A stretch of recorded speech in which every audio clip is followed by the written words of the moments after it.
Let's start. Yeah. So good morning. Yeah.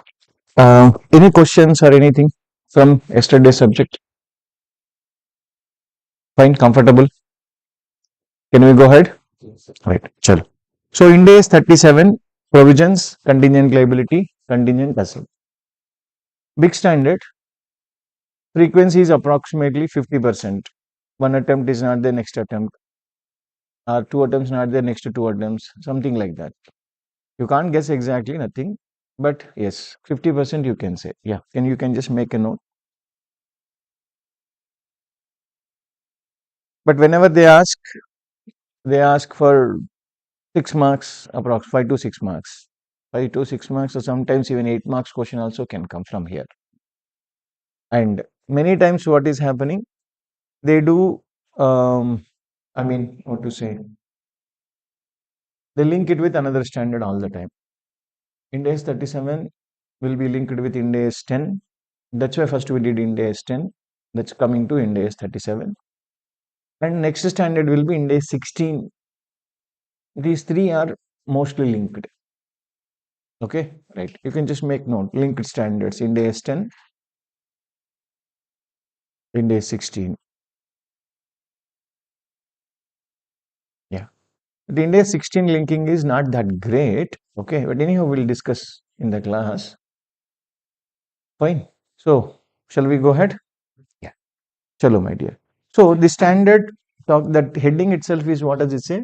Provisions, contingent liabilities, contingent assets. Three topics you will see. But actually, more than another three topics are also there in the standard. Three in the name itself. Three are not there in the name, but yes, it is there. Next, provisions, when you say, it is not applicable if any provision is discussed by any specific standard. Getting my point? Correct. So when I say provisions, not that every provision will come under here. Right. Example which I wrote here, gratuity provision. Okay, gratuity provision is an employee benefit. How to make a provision? It is discussed under Ind AS 19, employee benefits, which is accounting standard 15. Got it? So specific provision, if it is already dealt by some other standard, we have to go to some other that standard. If this provision is not dealt by any standard, then please come to my standard, that is Ind AS 37. Is it clear? Right? If it is already dealt by some other standard, not by Ind AS 37, you should refer the respective standard. This is a general standard. This general standard cannot override the specific standard. Is that clear? General standard cannot override the specific standard. Fine? Right. So that is gratuity. There are 6 topics, as I told. First 3 topics are coming from the name itself. In addition to that, okay, so onerous contracts. That is one more. Onerous contracts. What is onerous contract? How to account for? We'll see that little later. Okay, onerous contracts is one. Reimbursement is one. Restructuring is another one. Fine. So reimbursement of services or whatever it is, reimbursement of expenses basically, and the restructuring provisions. Yeah. So these are the totally 6 topics which are there in the standard. Right. So are they testing all these things? Yes, they are testing. In the recent attempt also, we'll just see that once you will get to know. Got it? So everything is getting tested. Nothing like, randomly, because he has actually speaking, in India, yes, his scope is too much. In every standard, every topic, there is so many sub topics are there. Correct. So he just need to ask you for how many questions. How many questions he'll ask? Max to maximum. 20 questions will be 20 also too much. 15 questions will come because there are questions for 14 marks, 15 marks, correct, 16 marks also are there. So 15 questions also will not come maximum. Getting my point? So he has a lot of choice, and especially in MCQ he has big choice. For 2 marks also he can clear one standard, he can test. Right. You need to be careful and study. Remember that is anyhow mandatory. Right. Chalo. Topic number 1, provision. Right. Topic number 1, provision. Let us start with. So what is a provision? Provision is a first provision. Where do you show provisions? Liability side. So provision is a liability. Correct na? What is the difference between provision and a loan? Provision and other liabilities. What is the difference? Certainty is their outflow. Correct na? Suppose if it is a loan is 1 crore if I have written. That is 1 crore. Agree or not? Interest accrued is equal to some X number. I have already calculated. Agree? Right? So, so other numbers are clear. Certainty is there. And most of the circumstance, I know the timing also. I know timing. Timing means when am I supposed to pay? Correct? Now, cash outflow timing also I know. But with respect to provision, what is provision is? Provision is a liability with uncertainty. Uncertainty in what is that? Uncertainty in amount or timing, not and. Timing also, it may be I know the amount, but I don't know when will I pay. Correct. Example, legal case is there. Somebody filed a case for 20 crore rupees of penalty or compensation. Right? Correct. If I lose, perfect. I have to pay that money.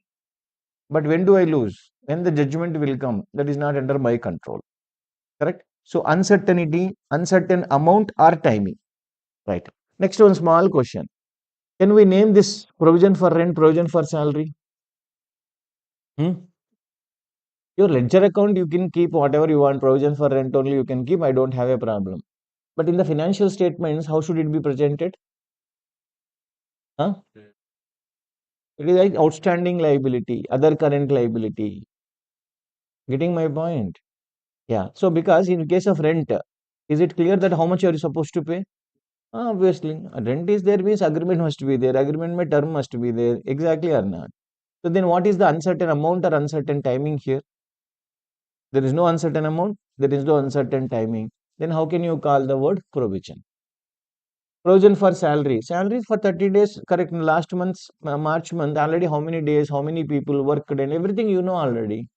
What is their compensation? You must have spoken, discussed, agreement is there, offer letter is there, correct. Now, if there is an increment letter is there, everything is there. Then where is the provision in that? There is no uncertain amount. There is no, correct. Now, there is no uncertain amount. There is no uncertain timing. Nothing is there. Getting my point? Right. So there is no significant estimation is there. That's why you should call it as either accrued liabilities or outstanding expenditure, whichever. End of the day, it is other current liability presentation, it will happen. Correct? At the tally level, at the SAP, whatever ledger level, if you want to write whatever the wording, you write it. Okay. Correct. Now, on the face of financial statements, this should not come under the head provisions. Is that clear? They should not come under the head provisions. That much you need to be clear. Shall we go ahead? Right. What about this? Can we name this? I mean, provision for doubtful debts? Yes or no? No. Why no? Exactly. Are we liable to pay? Provision, first word is what? Provision is a liability. Then only uncertain amount or uncertain timing has come. Agree? First, are we liable? Whereas somebody is liable, that fellow is not paying. Correct, na? We are not liable to anybody. Agree? Right. So what should I do?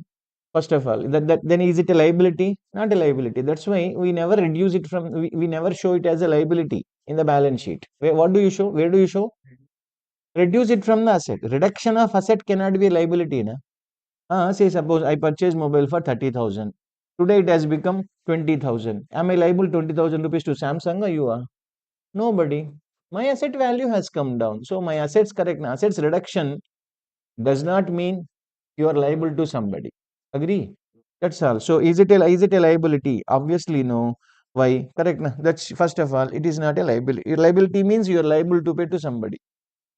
Future economic benefits outflow should be there. It is not outflow. What is supposed to come will not come. Agree? Right. So that's why. Is it a liability to us? No, obviously. As per Schedule 3, which I told you already, if you remember. What is the word we'll use? Allowance for doubtful debts. What is the language by Schedule 3?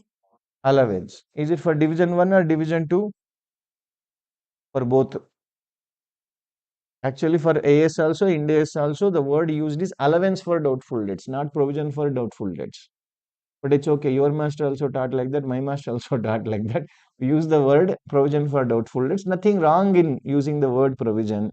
But end of the day, we are presentation is correct. We are reducing from the asset. We are not showing under the provisions.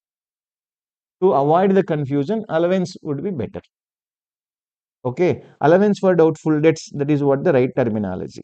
Correct. It is a reduction of asset. It will be reduced from the debtors not presented. See this small screenshot. Can you see? Allowance for doubtful debts shall be disclosed under the relevant head separately.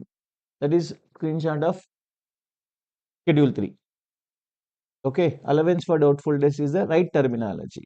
Hope you understand. Right. So it's a liability. It is not a liability. It is a reduction of asset. It is not a liability. It is a reduction of asset. Is that fine? Can we? Are you copying? Done.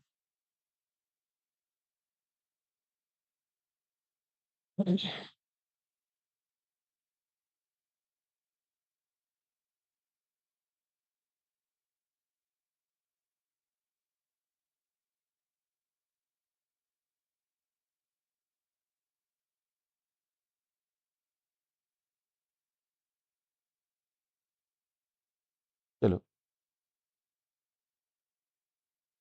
Right. This one you don't write it, which you discussed yesterday itself. Correct. Now, what is liability? What is a liability? Liability is a present obligation arising from past events. Correct. Now, and settlement of which expected future economic benefits outflow from the entity.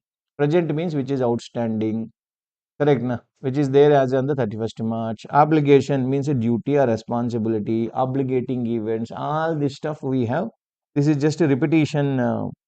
Slide, same copy paste from there. Fine, right? If we are dealing it at little later point of time, no, then it will be making sense for revision. Since we did it just yesterday only, correct? Na? So that's why not required. Fine, this we know anyhow. Right, constructive obligation, all those things you already studied. Now, question is like, first what do we say? Tell me. Provision is a liability with uncertain amount or timing. Correct. What is a liability? Liability is a present obligation arising from the past events. Correct. Now, settlement will lead to cash outflows or money outflows, basically. Now, the question for what are the conditions to recognize? What are the conditions to recognize a liability? Two conditions. Correct. Now, what are two conditions? Probable future economic benefits outflow from the entity. Agree. Second one is what? It should be measured reliably. Agree. So, since provision is a liability, liability conditions has to be there now, obviously. Correct. In addition to that, one more condition also come. That is also nothing but from the liability definition only it is coming. So, when to create a provision, first question should come. Correct na? And it says we will give you three conditions. When you satisfy all the three conditions, then create a provision. Two provision you have to record it. Are you getting my point? What did I say? There are how many conditions? Three conditions. If you should satisfy any one of them, all of them. Correct now, all of them. You should satisfy all of them. Then create a provision. So there are three conditions for it. First two conditions are what? Same conditions of liability conditions, not new conditions. What are the first two conditions? That is probable future economic benefits outflow, and it should be measured reliably. Right. The first one more condition, the third condition, what is that? That is also coming from the definition of liability. What is that? Present obligation arising from the past event. Okay. So three conditions are there. When I say present obligation means what, my dear friend? As on balance sheet date, we must be obligated. You are obligated. When your obligation comes, there must be some past event. That past event is obligating, where you don't have a choice to, for what? I mean, you don't have a way to skip. Correct? Na? You have to settle it. Correct? You don't have an alternative method to skip. from the liability. No, no, you have to settle it and go. Obligation means mandatory. Duty is there. Agree? Right. Probable. What do you mean by probable? More likely than not. That is more than 50 percentage. I have given this one here, but you don't need to write it. Okay. This you, I mean, you must have written or it is there already. Yeah. Once you copy these three lines, then we can go ahead.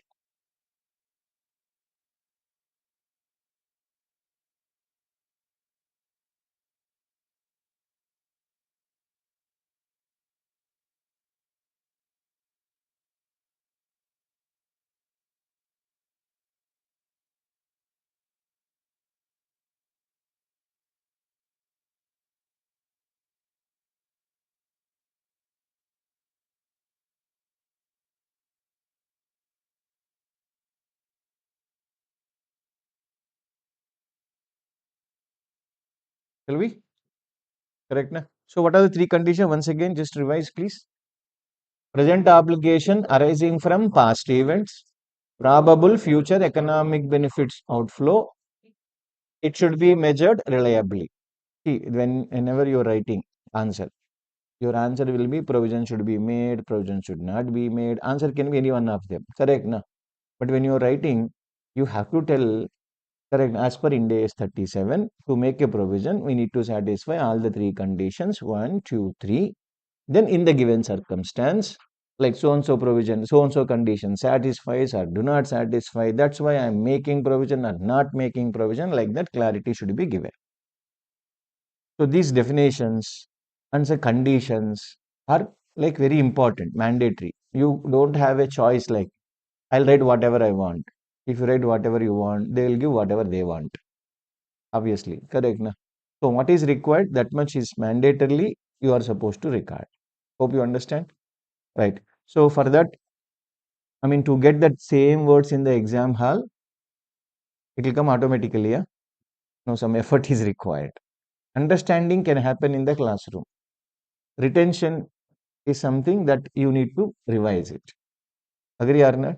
Right. That's why, as I told you, Sunday we'll keep 1 hour test. Okay, right. So from Friday, whatever, I mean, Friday only we started the class. So Friday to Friday, whatever happened, that much I will test on Sunday. Okay, next week, then Saturday to Friday, whatever has happened, that will test it. Yeah, take it seriously.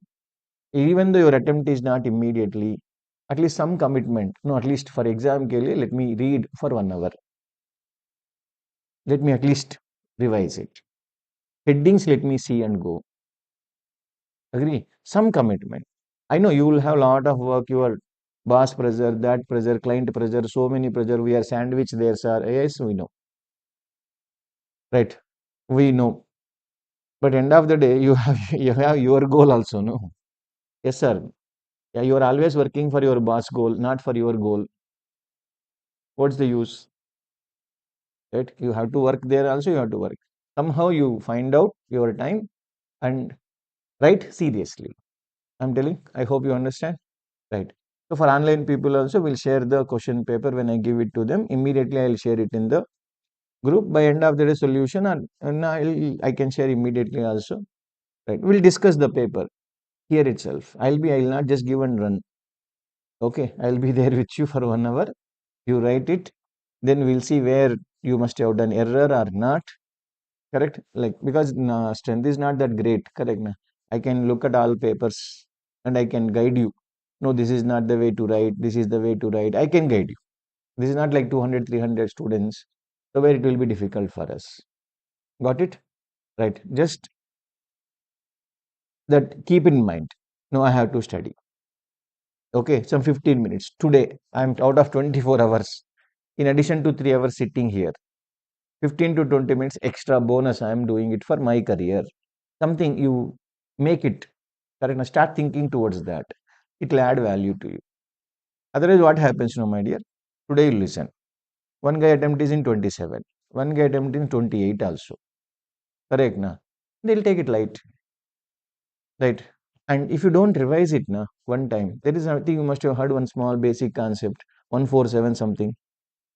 Whatever studied today, on fourth day again you have to revise.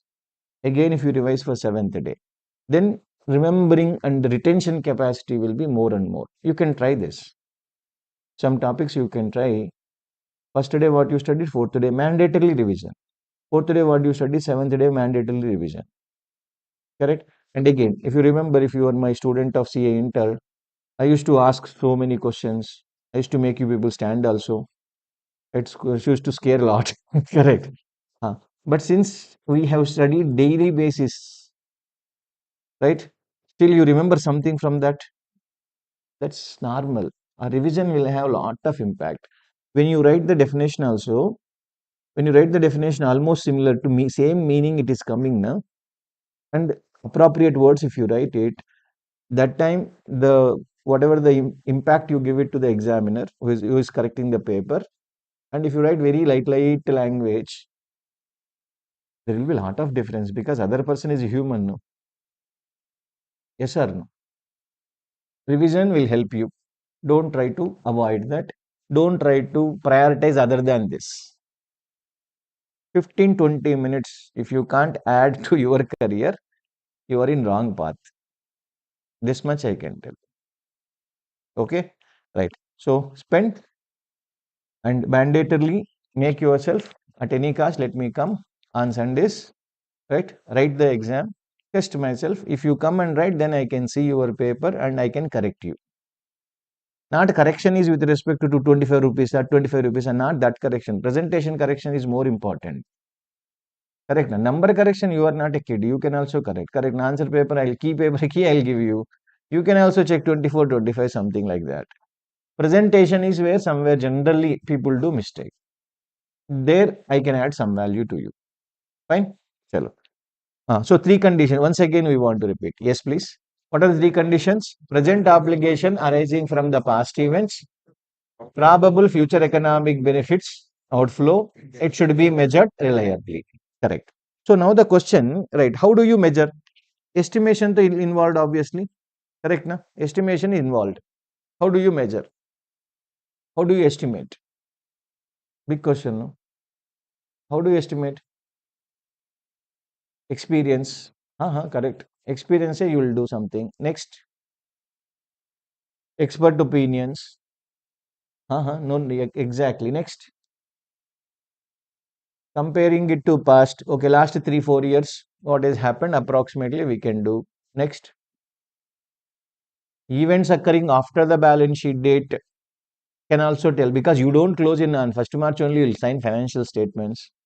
If it's a private limited company, till 30th September, they'll be lagging. Correct, na? They'll not close it so easily. Agree. So even if it is listed also, you have got some 3 months time, right? Yes or no? So 3 months mean they will be if they are getting some events occurring after the balance sheet date, which is giving a information, right? I thought my liability is 500 crores. Subsequently, I paid 525 crores. Okay, 525 crore number is telling no, it was not 500, it is 525. I can go back and revise it. Possible? Very much. So these events should be done. Not only that, standard has given two more methods actually. Two methods basically, right? One is expected value method, something I'll introduce it. Okay, right. What is expected value method is when you have more probabilities that can happen, weighted average of all the probabilities you do it. How to calculate everything we'll see one by one. Right. So as you people rightly said, based on the best evidence, first we will try it for the best evidence available. Okay. Right. Next. So best evidence as on which date I should consider? As on date of balance sheet? No, not required. No. You are not signing on 31st March. Can we look at the events occurring after the balance sheet date? Right. So when are you signing? That date is more important. Board approval date is what? 31st August if I take it. That date information you are supposed to. Best evidence as on 31st August. Are you getting my point? NRV we said yesterday class. Correct na? NRV as on 31st March should I take? NRV subsequently if it is different, subsequent information has to be considered. Correct? That is not my sentence. You go to Index 2, bare standard you go. Control F, events sufficient. You will directly go to events occurring after the balance sheet. Ind AS 2 is linked to Ind AS 10. As I told yesterday, it is an estimation. Correct. Now, at what rate you will sell? I don't know. Till I sell, I will not get to know. Right. So I'm thinking on 31st March rates only I will be able to sell. You thought that way. But subsequent event is proving no, no, you are not able to sell that way. Then why can't you correct yourself? That's all. So board approval date is supposed to be correct. Consider even events occurring after the balance sheet date. One small example we gave yesterday only. We thought power bill is 4 lakh, but subsequent bill, actual bill when it came for 4.75. We'll go back and change it to 4.75. That's all. Correct. Now 0.75 increase karo. That's it. My job is done. Is this clear? Right. This is just basic information, basic stuff, not the methods what I was talking. Okay. Can we? Done. So now there are, as I told you, there are two methods are available. Yeah, there are two methods are available. Right. For 1 second. Don't write it. I'll give time. Karina? Yes. Listen. Estimation methods, two methods are available. Same methods you will find in Ind AS 115 also. Same methods. So one more time you will revise this. Not today, little later obviously. 115 stands for 115 is for revenue. Okay. There also you have to do some estimation. Revenue is not source, right? Revenue also estimation. Estimation, how estimation examples are? Example, cash discount offer I gave it to people. What you give? Cash discount. So everybody will take the offer? Not necessary, right? Correct. Now, some people will take, some people will not take. Right. So there will be some requirement of estimation like that for determining the transaction price. For determining the transaction price, how much is my sale value? Sale value is not like sales minus cash. Cash discount also will be reduced. In AS, what you will do? Cash discount is an expenditure. Correct now. But in Ind AS, what do we do? We'll reduce it from the sales itself. We'll reduce it from the sales itself. So how many people will offer? If I don't know, I have to apply estimations. So that's why this whatever Ind AS 37 may, I mean, what is that? Estimation methods you are learning. Same estimation methods will appear once again under Ind AS 115. Fine? Right. So what are the estimation methods? First one is expected value method. What is it? Nothing great. It is probability of all the, what do you say, sorry, weighted average of all the probabilities that can happen.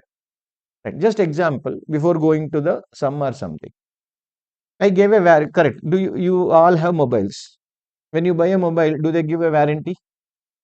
They'll give. They'll give for minimum 1 year, minimum maximum 1 year, most of the circumstances. Agree, na? 1 year. Right. Tell me, now you are a company, some mobile company. Okay, na? Right. Samsung company person. Now tell me, what will be the provision you are supposed to make? How do you think provision to be made? Provision should be made or not? All right. Tell me now how to make a provision. Just think whether you have never made. Obviously, you must have not made it. If you are made, also good. Correct, na? Tell me how to make a provision for warranty. Just think based on the previous customers claim on the warranty. Okay, customer claim on the warranty means you want amount.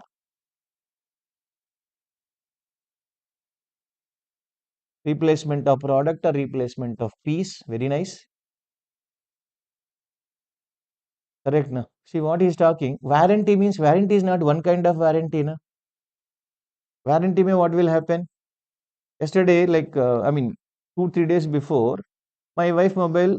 I mean, it is out of warranty still actually, but Google has done the job.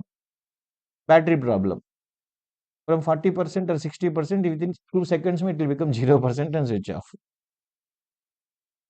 Okay, so it is their problem. Correct. You cannot expect like not even 2 years completed. Immediately that issue is coming. So then we told this is the problem. They did not take one paisa. They replaced it.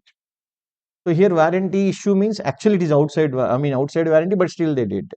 What is their expenditure? Battery cost. Agree? Labor cost, service cost you should call. Agree? Right. Sometime what happens, entire mobile should be replaced. Right. Sometime what happens, there may be only software or some issue, technical issue may be there. Right. Some correction is required, they will correct it. Are you getting my point? Right. So I can say, can I say just for understanding classroom discussion purpose, the total in three ways may it can happen. One is very minimal expenditure, right? I mean, just only labor is required. Maybe next one is part replacement. Next is full replacement. This is more expensive. This is comparatively less expenditure. This is come to further less expenditure. Agree or not? So if my company is already in existence for 2 3 years, what are you supposed to do? Every year, don't look at the amount all the time. Amount into sales divided by percentages and any calculated, and that will be less reliable. I will tell that. Correct now. So in last year, how many mobiles you sold? 1 lakh, sir. Out of 1 lakh, how many came for the warranty purpose? The 90% didn't come. Fine. So 10,000 came. Out of 10,000, how many full replacement, how many part replacement, how many only small software corrections or such kind of things. Agree? Like, so last year, the last before year also, some 2 3 years ka le lo. Then can we do some average kind of thing to get correct? I cannot take just, I cannot expect that only last year what happened, that only will replicate in the current year. So average I am going by, nothing wrong in that. Correct na? So then I'll get a percentage. So overall, so current year, how many sales you did? 2 lakh mobiles I sold. So out of 2 lakh, that percentages I can apply. Right? Then we'll apply probability test. Right? What is the probability out of 10,000? Out of 10,000 mobiles, assume last year में out of 10,000 mobiles में 1,000 mobiles full replacement आ गया. Are you getting my point? 8,000 as a 7,000 mobiles have for part replacement or something like that. Just example I am giving. Getting my point? So out of 10,000, 1,000 units have come for full replacement. Means 10% probability is there. You don't need to be strict to 1 year. You can do average and do that for probability. Correct. Now for 7,000 ke liye 0.7 is the 70% or 0.7 is the probability. For third one more probability will come. You know probabilities when you total altogether should come to 1. That much obviously we know. Correct na? Yes. So that will apply. Now does it make better sense? Instead of sales into percentage, 2% you will make it, sales into 1% you make it. This is more better. So now probability of claim need not be all 100%, only one probability. Probability of claim can be full replacement, part replacement, something possibilities are there. When you have more than one probabilities can occur, then you are supposed to follow this method. Which is this method? Expected value method. So look at that. So next is single most likely outcome. I'll come there. First, I'll finish this one. Weighted average of all the probabilities. When you have more than two possibilities are there, not two, more than two probabilities are there, then you have to follow this method. Sir, can I choose whichever method I want? It is not for choice. You have to look at what is suitable. Are you getting my point? What is suitable? Next method, if you see. Correct. Next method, single most likely outcome. Legal case. What can be the outcome? Win or lose. Correct na? That's all. So here, whether you win or lose, if the answer is yes or no, under that circumstance, you should go with this kind of method. Are you getting my single most likely outcome? What is that I say? Single. Read the line. Read the line. Single most likely outcome. What do you mean by single most likely outcome? Meaning, what is that you will understand by reading the line? What is most likely, that only I'll consider. What is most likely? I will win. Then I'll assume 100% I won. Curriculum. Are you getting my point? What did I say? Tell me. If 80% win, that is most likely. 80% means above 50 percentage. Yes or no? Correct. But how do you account for as if I won? You getting my point? 80% I will lose it. Then I will not apply probabilities now again. Are you getting my point? I will not apply 0.8, 0.2. No, I will not apply. Once you come to this side, what is this side? Single most likely outcome method. No probabilities will be applied once again. Got it? Whatever you feel most likely outcome. For that, if you say I'm going to lose 80% chance is there, make the provision.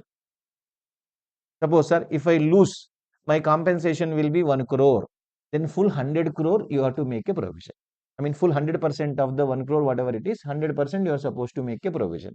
Not 1 crore into 80% only chance, na? 1 crore into 0.8, 80 lakh I'll make. No, this is wrong. You have mixed and made a new method. Got it? Are you clear? Right. One more sum I'll give it to you, then you will get this point. Yes. Just take down these few lines.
You write on the top, no choice in selection of methods.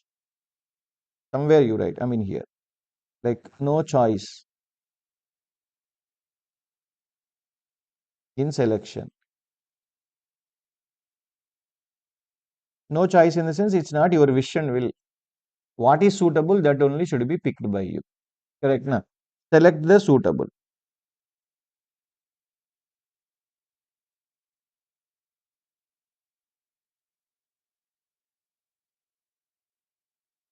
Right. For your circumstance, what is making sense, that one should be picked. That's it. Randomly, I'll pick whichever it's not accounting policy. It's not a policy choice. That's what I'm trying to emphasize. Shall we? Right? Yeah.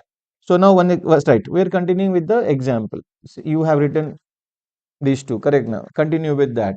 Fine. Look at warranty provision.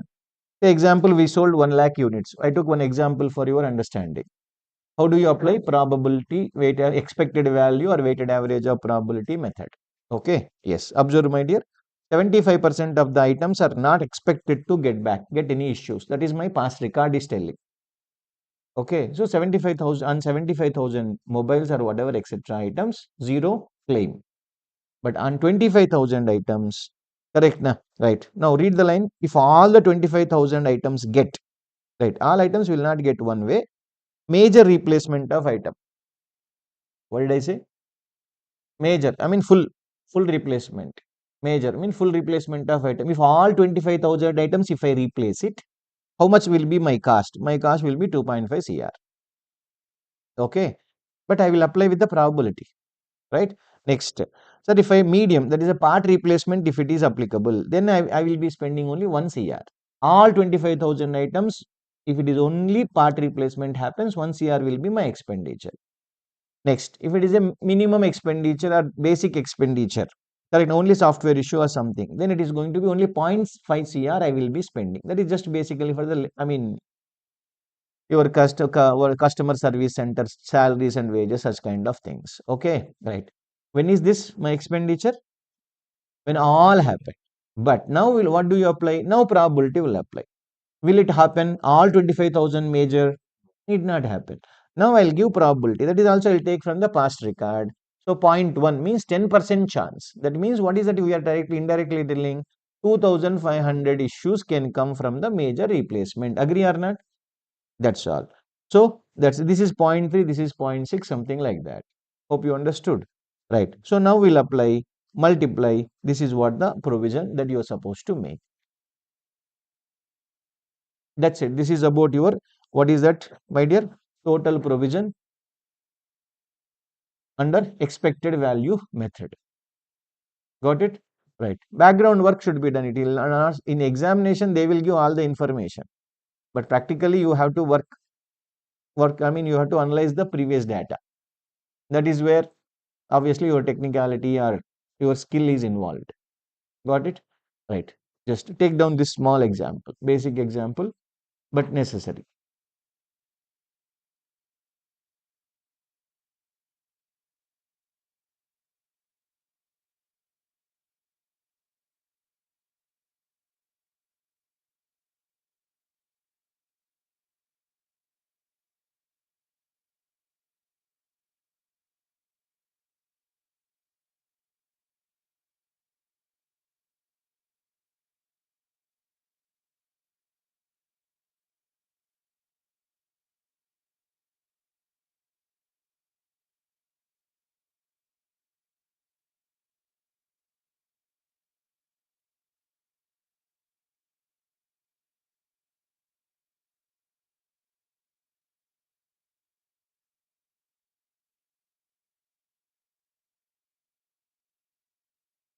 They asked in the past also, like the small questions only. There was no great calculation involved. But you should be aware what should multiply with what. That level you should know. Not so hi-fi questions. In case of India 37, what will be the question, Amma? Whether should I make a provision or not? Next is what? What is the amount of provision? That's all. For amount of provision, no big one page, two page calculations will not be there. It's all very straight and simple. I'll show you the previous exam questions or previous RTP questions. We'll see it. Then you will understand. You know it anyhow, but just telling you once again.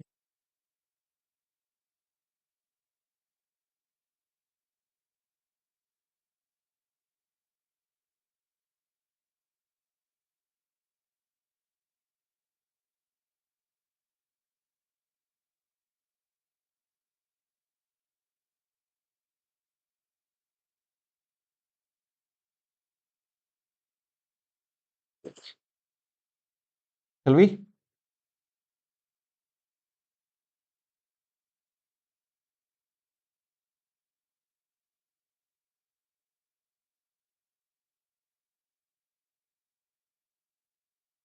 Yeah. When it is single most likely outcome, I told you when do you apply single most likely outcome?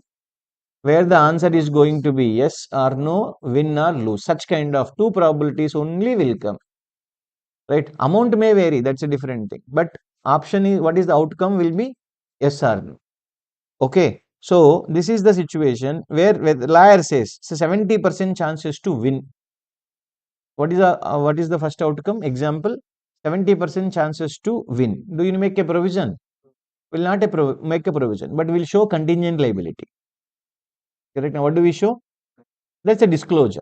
That is a disclosure. One question I am asking: when you write a contingent liability, do you need to write amount also? Huh?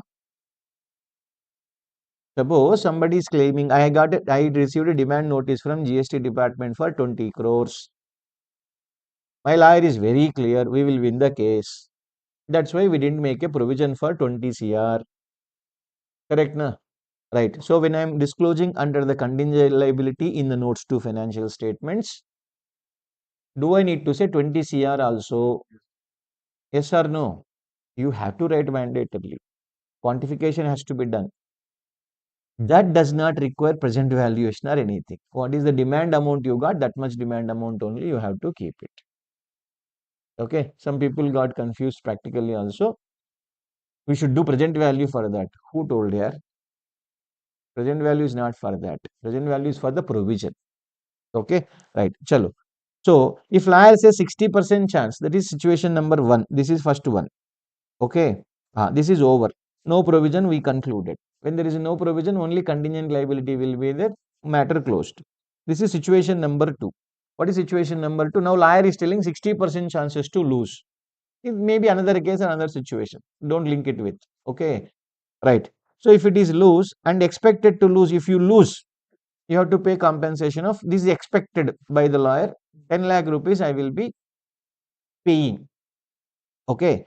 But chances to win is 60% is to lose means 40% chances to win. If we win, obviously we don't need to make a payment. Now, how much amount of provision should I make, my dear? 10 lakh or 6 lakh? Sure. That's what I am trying to tell. 10 lakh only you are supposed to make. Once you conclude that you are going to lose, then no, don't apply once again for probabilities. Then assume that 100% last. If it is 100% last, how much I will end up paying? 10 lakh. Make a provision for 10 lakh. That much. That is the only point. Generally, students do mistake where 10 lakh into 60% is apply correct. They'll apply like that. So that's where they'll make the mistake and correct. Na? Right. So that you don't do it. First, you decide whether you are under the probability of expected value method or most likely outcome method. You decide which side you are there. Accordingly, thinking should go ahead. Okay. Yes. Can you just take this?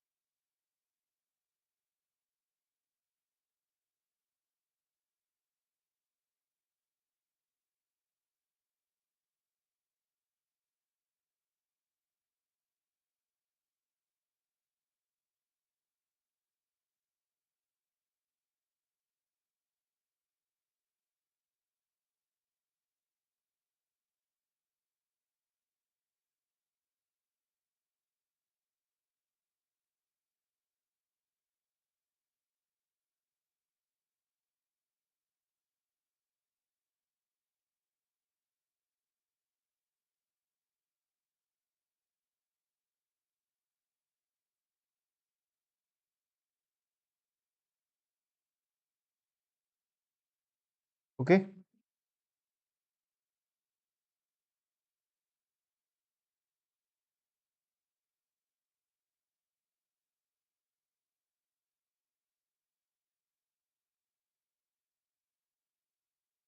Fine. So, risk and uncertainty. This is one small subtopic. Right. See, when you're estimating some number, there will be, what do you mean by risk first? Risk means what? Any definition or meaning? Risk is a normal word everywhere. Correct. Everybody uses this. Agree? What do you mean by risk? Huh? It may change. Correct. Na? Risk means variability. That's all. Nothing else. I'm expecting this. It may not be that much. What you expected, that may not be exactly this. Now, here also, is there expectation? I mean, estimation only the number. That estimation can go up and down, right? Right. Now the question is, risk means uncertainty. Risk means variability. Can I write like that? Yes. Risk means like this is obviously inevitable when you are making a provision. Nothing is like precise amount. Exactly this is the amount of my liability. Nobody can say. Your number can go up or down. That is because provision is estimation basically. Correct? Na? Right. So risk means variability of amount. Now, what is the standard is telling? When you are making a provision, you consider the risks involved into that also. So, how do I consider? I am making some number by assuming some number. I feel like still there is some 10-20% is risk is there. That means what? I'll expect 100 crores will be my outflow, but it may go up to 120 crores. Correct now. Then what should I do? Shall I increase the provision? Shall I decrease the provision? Increase the provision. Risk means more outflow will happen here. Are you getting my point? Right. How can you accommodate this 20 crores extra means? There are too many ways. I'll tell you. Too many ways means first method. Your cash outflow, what is you have to do present valuation. Amma. For provision also you have to do discounting. For provision you have to do discounting. In accounting standard, discounting is there under only some circumstance. But here in every provision you have to do it. Okay. So what should I do now? Two, three methods will tell. If they give directly present value number, percentage also they will provide some 5% extra. 100 crores they give, there is a risk of 5% they will tell. Then you should tell 105, you make a provision for 105. How did you get 105? 100 plus 5% 105. You make a provision. Because risk is more you are telling. Add additionally 5%. Job is done. Right. Next method is what?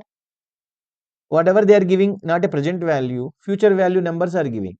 Increase the future value itself directly. Are you getting my point?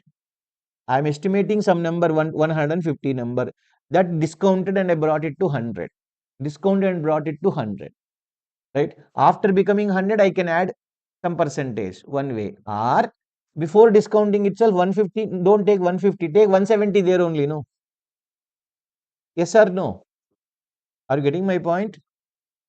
Are confused? Ah, the present value calculation you have to do. You have to discount. Mandatorily discounting is required. If it is for more than 1 year, you are expecting the outflow is more than after 1 year, means discounting is must. So if you say 100, 100 CR, whatever it is, I'm expecting it will go out after 3 years. So if you say 10% is the rate, then it is going to be 0.751. Agree? So what do I apply? Into 0.751 I will apply. Then it will come 75 CR, zero point 0.1 forget. Okay, 75 CR I will make a provision. Agree? Right. Now method number 1. What you can do? Right. You all, this is, what is this? Is this the present value or not? Right. What about this 100 CR? This is the future value. Agree? Right. What you can do for 75, if you are expecting, say, sir, I am expecting 5% is risk. 5% risk means it may beyond 5%, it may go up. Correct. I may settle at a higher rate, not at a lower amount. Are you getting my point? So then what do you do? 75%, 75 rupees plus 5% you make it. Are you getting my point? One way. Or that is based on the question, just not here question or answer. Other way around, what can you do? Tell me. Second method, increase 100 only, na, directly. Yes or no? So you'll say increase 100. It need not come to same exactly 5%. Answer need not be same. Example I am telling. Methods I am telling. What am I telling? Method I am telling. Increase 100 CR. That is future cash flows only. You just change it. Future value only you change it. Can I do that way? Right. Or next method, what can you do? Tell me. Next method, what you can you do? Tell me, my dear. Reduce 10 percentage of discount to 8 percentage ko reduce it. That time what will happen? Amount will go up. See, end of the day, what is your goal? Provision amount should go up. Agree or not? Yes or no? Directly 75 plus percentage if I apply, will it, your number will go up or not? Correct. And 100 number, if it goes up, then 100 into points 100 into 0.75 will be 75. If it is 120 into 0.75, more than 75 will come or not? Yes. Next option, next third option is what? Instead of 100 into 0.75 is, how did you get? Based on the 10%. If it is for 8%, how much it will come? You have calculator, apply.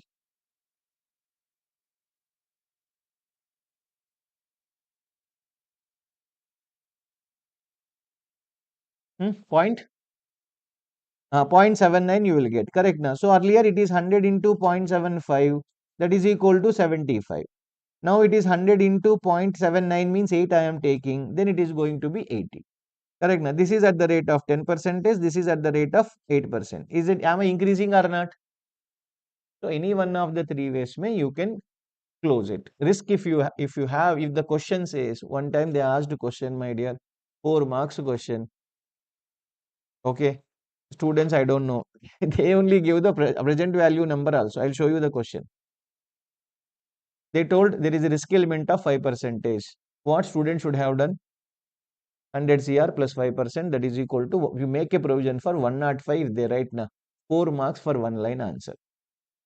Almost. Yeah, you have to write what is a provision and etc. etc. a little bit. That's a different thing. Understand? These are the small techniques, small things. Sometimes bonus they'll give. If you have some relevant knowledge, then you can first put into pocket. If you are not aware, then you will be scared of it. Getting my point?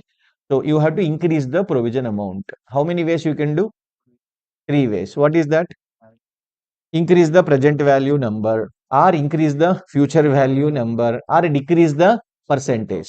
Decrease the increase. Decrease. If you decrease, amount will be higher. Correct. Now, if you increase the percentage, the amount will be down. No, risk is there means provision must be more, not less. Is that clear? All of you? Right? Yeah. Same information. I'll correct the same information. Like risk adjustment can be accounted for in the number of ways. First one, add to the expected present value of the future cash flows. That means for 75 ko add karo. Correct. Now you add it to 75. Agree. Second one is what? Adjusting the estimation of the future cash outflows. That only I told 100 crores future value. For that, increase it. Or adjust the discount rate. Adjust the discount rate means reduce it. Basically, reduce the rate. Reduce the rate. Any one of the three ways you can apply. Exam mein so far they asked only first number they tried, tested. Getting my point? Huh. But anytime they can ask these two also just to test, right? But nothing much here. Fine. If there is a risk involved, normal normal rate they will give, risk adjusted rate they will give, then apply the risk adjusted rate. That's it. Is this clear? Right. One small question from the ICA material, and it is from the previous exam question. This is exactly. Just go through this. Don't write question and answer. It will be there in the textbook.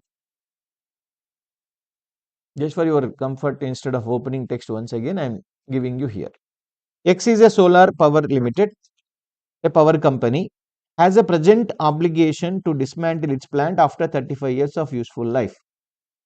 X solar power cannot cancel the obligation or transfer it to third party. Okay, that means you only have to clear it. That means what? Obligating. You don't have a way to skip. Are you getting my point? That's all the meaning. Solar Power Limited has estimated the total cost of dismantling is equal to 50 lakh and the present value of it is equal to 30 lakh. He only brought it to present value. So you don't need to do percentage and present value factor, not required. Based on the facts and circumstances, Solar Power considered there is a risk factor of 5%. The risk that actual cash outflows would be more than the expected value. They only told what is risk also. Correct na? Now, state how the ex solar power should recognize the how much amount of obligation. Tell me, pa. 31 lakh 50,000. 30 into 5% is 1.5 lakh. Correct na? 31.5 lakh. That much up answer. 4 marks, my dear. If you struggle here or correct na, if you what is this risk? Suddenly sir did not teach karke if you think no gaya. 4 marks. Got it? This is what he's given. Has he given directly present value number? He only told 5% increase it. Increase it, no. Another way he can ask, increase the future cash flow, where he gives the future cash flows, percentage, everything. Now he will tell what future cash flows increase it by 5%. Suppose he gave it for year 1, year 2, year 3. Every number you increase it by 5%. Then after increasing, multiply with the present value factor. That's all. Clear? I hope you understood.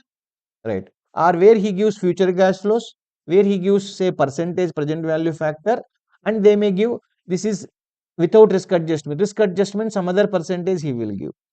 When he tell risk adjustment is there, means you have to apply the new rate, not the normal rate. Got it? That much. You write only the first top lines. I think you must have written. No. Now question and answer not required.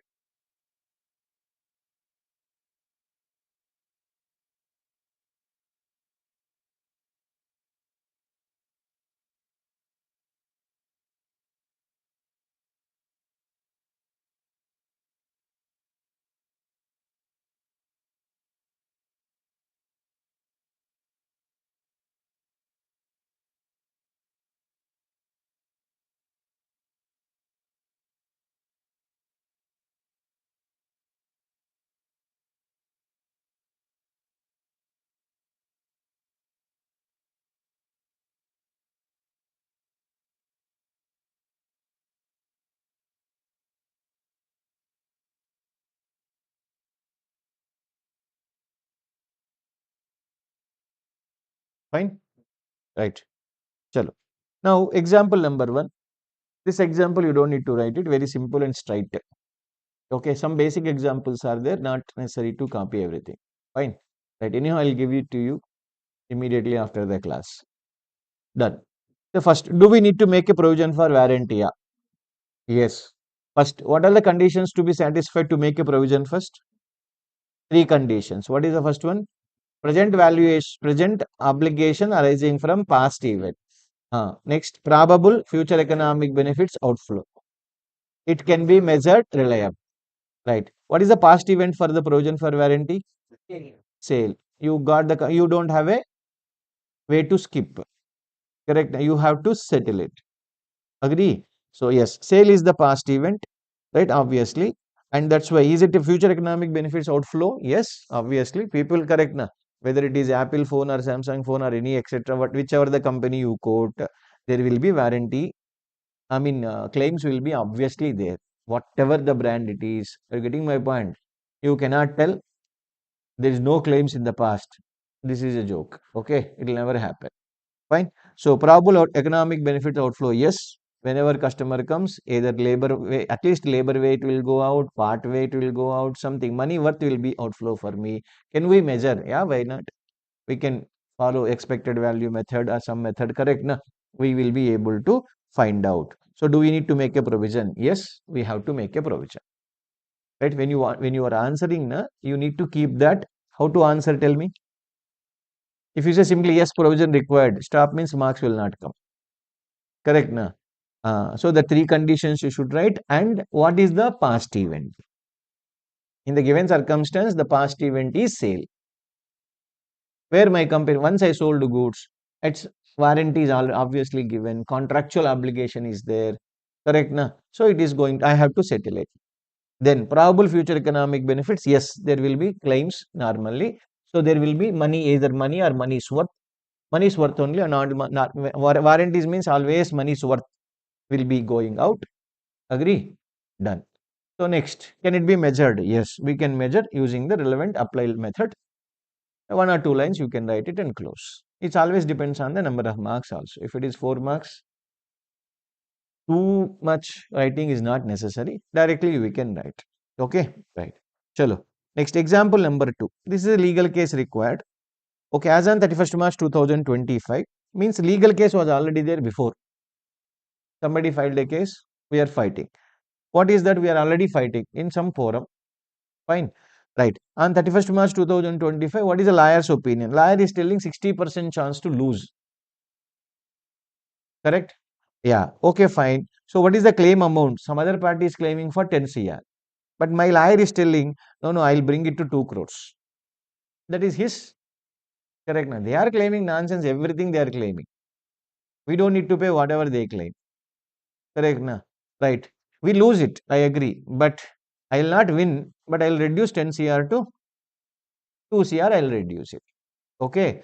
Right. So now tell me, my dear, I should make a provision. What is your answer? Should I make a provision first? Yes. For what amount? 10 na 2 na or average? Average. Which average? Here, first one, single most likely out method you are going or expected value method are you going? Single most likely outcome. Under that circumstance, whether you win or lose only you have to look at. Yeah, most probability is what? Lose. Lose means you lost it, assumption le lo. If you lose, how much will you pay? Why you will pay? Lose does not mean then you will pay. Expected value is what the thing, number. Correct now. We have a logic reason to say that I am not liable for 10 CR. The claim itself is wrong. I did a mistake, but that doesn't mean that for everything of yours I will pay. Are you getting my point? Claim amount should be expected method, expected value. Expected value means what is that liar is expecting? I mean to say, what is that liar is expecting? That number only you are supposed to make a provision, not for 10 CR. Just because other party claimed, you why do you need to pay? Are you getting my point? It is liar is a professional expert. Correct now. Whatever he says, yes, you are supposed to follow. You have to make a provision only to the extent of 2 CR, not for the entire claim amount.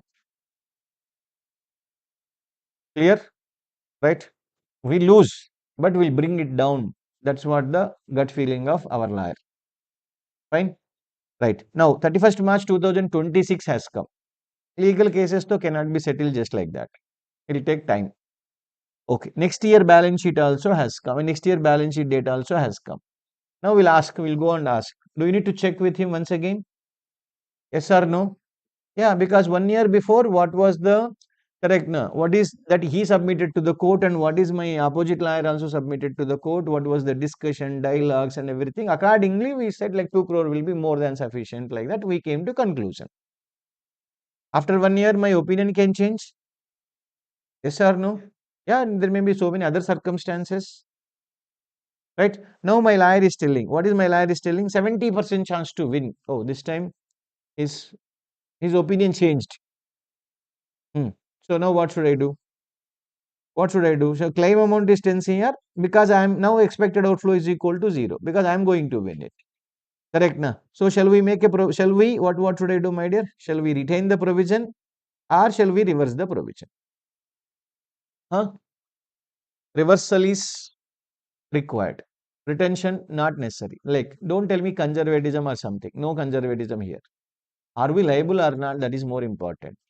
When you say there are more probability to win, why should I keep liability in the balance sheet? But do I disclose the same thing in the contingent liability or not? Yes or no?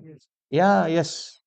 This matter you remember, my dear, in exam, very important. Provision is not required the minute it comes. Next question automatically should come to your mind whether contingent liability disclosure is required. Are you getting my point? So what are we supposed to do? Contingent, correct na? Here you can write disclose CL, contingent liability. Disclose it as contingent liability, obviously. Right? So what is the matter you understood here? Not only this, a provision, a contingent liability, a contingent asset, all the three things has to be reviewed on every balance sheet date. What should I do? Review. What do you mean by review? Correct. Once again, yes, if you're auditor, what do we say? We'll ask the legal, confirmation or opinion. Once again, let them check it. Based on the last 1 year may circumstances, facts and circumstances they'll take into account. Accordingly, they'll conclude. Is it only still 2 crores or is it gone to 10 crores? Or is it 2 crores or it became 0 crore? Correct, na? Or it has become 1 crore? Whatever it is. You have recognized provision, now it's going up or down or 0. You need to ask them.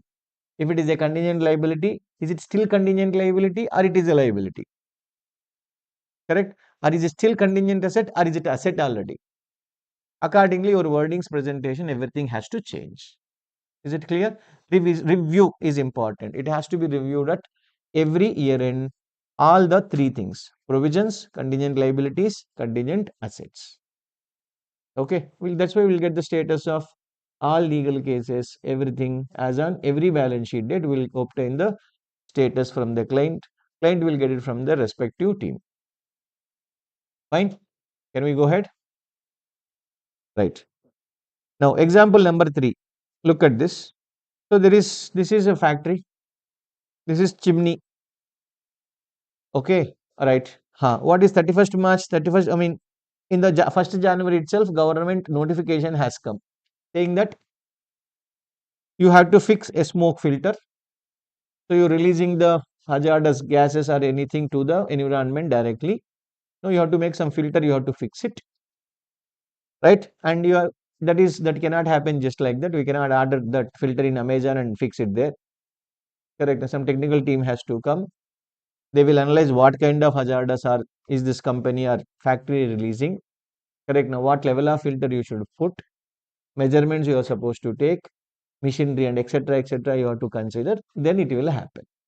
So that's why 6 months time I also given. So your last date is 30th 6 2026 25 will be the last date. Okay. Now cost of fixing. To fix this, it will cost 5 CR. Okay. Next two questions will come. If I don't fix, what will happen? 10 lakh rupees penalty plus X is there. Otherwise, everybody would have chosen 10 lakhs. Correct, no? Right. X is what? Per every day you need to pay. Every day of delay after 6 months, some X number they will add. Correct. This is not new to you. In law, it will happen like that. Right. So now, As on 31st March 2025, we did nothing. Nothing means we did not even order. We did not call the supplier. Or come and check and what will be suitable. That also I did not do. Understood? Nothing I did means that is what. Huh. So now next question is what? Shall we make a provision? As on 31st March 2025, shall we make a provision? 30th June 2020. Why do you consider 30th June? No, assume 30th. Subsequently, you fixed. Huh. Take that way only. And not fixed. Answer me under both circumstances. You take both options. Answers can be two only. Na? They fixed, not fixed. If your answer is changing for fixed and not fixed, you can let me know. Online people also can answer.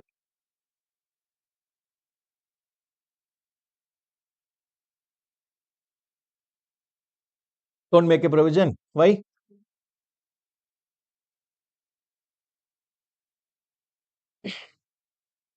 Correct. First thing, as on 31st March, have you breached anything? If you have not breached anything, correct. Yesterday also, if you remember, March 24th was the due date. We met that party on January itself. We brought it to 30th June. Correct, na? So, till 30th June, that party do not have the right to ask. Here also, government cannot come and ask me catch my collar only on 30th June or afterwards. Yes or no? So, who has correct? If I say I have to make a provision, you make a provision means you are liable. Next question should come, you are liable to whom first? You are liable to whom? Correct, na? You are not liable to anybody. Is it to any supplier? Arey, I have not ordered only, I told. Then how will I become order correct? Now how will I become liable to supplier first? Can government come and ask? No, they also cannot come. Then why should I make a provision? Is that clear? Right. Obviously, there is no, it's not because of no certainty or not certainty, my dear. We are not liable to anybody. We are not liable to anybody. Assume that number itself is a variable number. Okay, assumption is you have to take that kind of assumption. You cannot tell this is not a provision. When they ask you what is the amount of provision, then you don't say your question only wrong. You already gave me fixed number. It's not a provision. Don't write like that. I hope you understand. Some number I have to give no in exam. Practically it may be plus minus something. Correct now. For cost of fixing 10 crore, 5 crore rupees, I am telling. How do you know exactly 5 crores?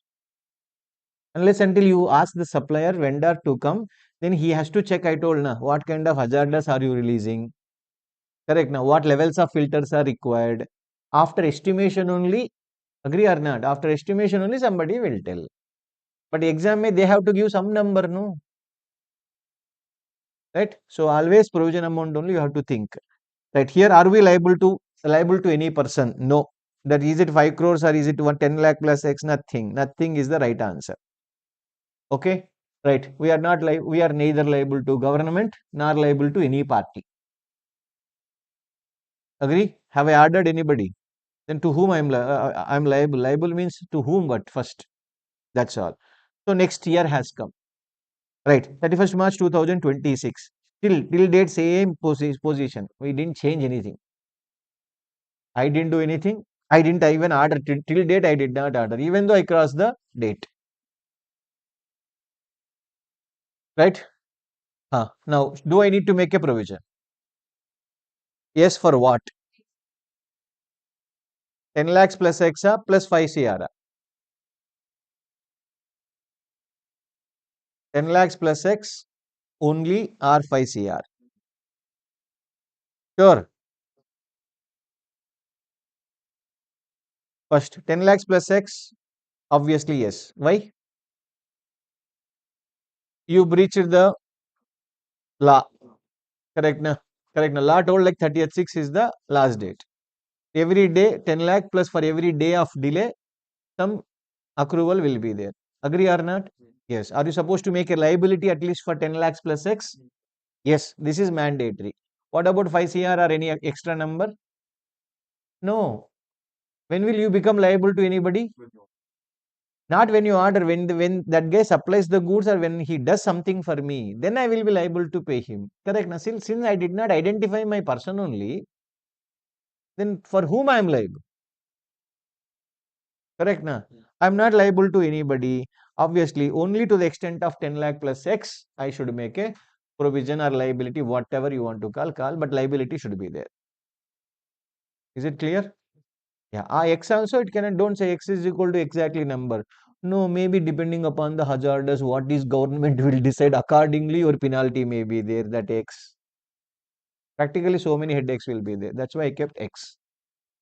Hope this is clear to you. Yes, please.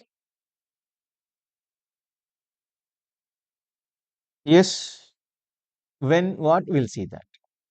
Okay, right. It is like when is that expected to be paid? If you are expecting to pay within 1 year, no need to calculate present value. If it is expected to cross for more than 1 year, you have to do it. Shall we go ahead? Done? Right. Next, example number 4. This is one example which is there in the standard itself. Okay, it was full green earlier. Now we polluted properly. Correct na? Earth pollution or everything, water pollution, air pollution, all perfectly completed. Okay, now there are so many situations are there.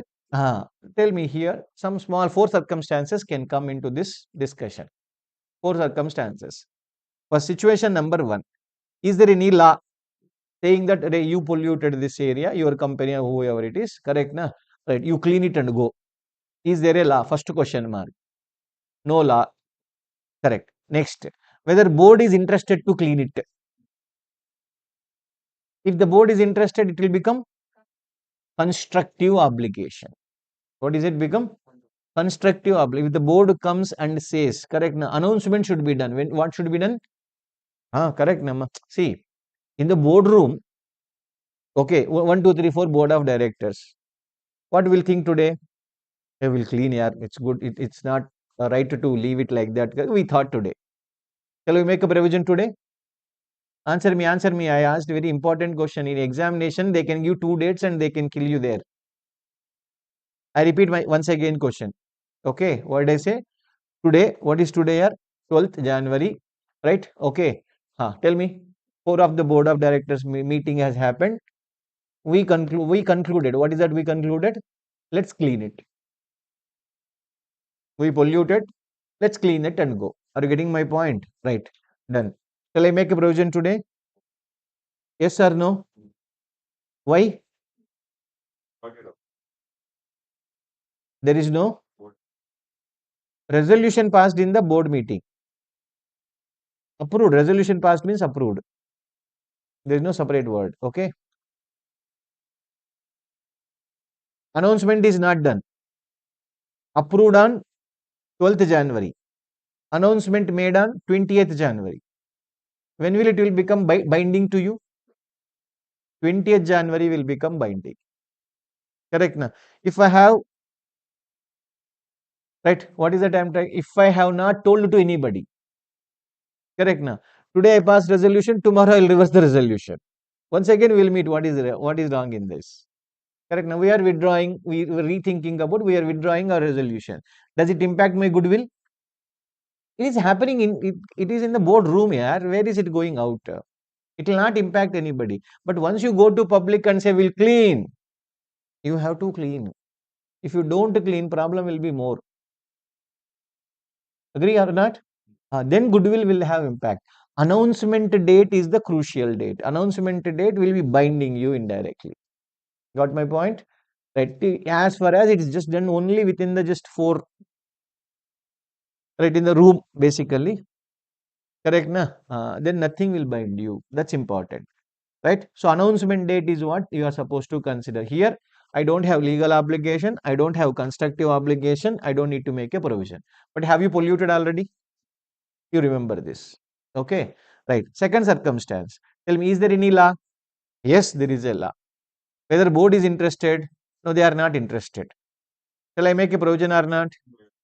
You have to. Your interest, who will ask first? Correct. Now, when law is there, correct. Anybody asked, yeah, Ravi Kanth, are you interested to pay income tax? If somebody asks, we'll say no, karke, obviously. Right? Yes or no? Your interest is not the one. It's a contractual obligation. You have to pay. That's all. Shall I make a provision? Yes. Now, second circumstance. Third circumstance. Is there any law? No. But is board interested? Yes. Interested means announced. Okay, consider that way. Then are you supposed to make a provision? What kind of provision? Constructive obligation or constructive provision, whatever you want to say. What is the word? Constructive. It is because of I am taking a decision, self-binding. It is self-binded. Once you make an announcement, self-binding comes. Okay. Yes, that will happen. Now, fourth circumstance, right? Fourth circumstance, is there a law? Bill is passed at Lok Sabha, lower house, but Rajya Sabha still pending. Yes, bill, it will become act when both the houses should approve, signed by president. Not only signed by president, it should be published in official gazette. That date is what? The enactment date. Official gazette date is enactment date. 1st July 1940, which day here? 49, no? Correct, no? For CA here. Yo. 1st July is a CA day, na? 1949 mein it came.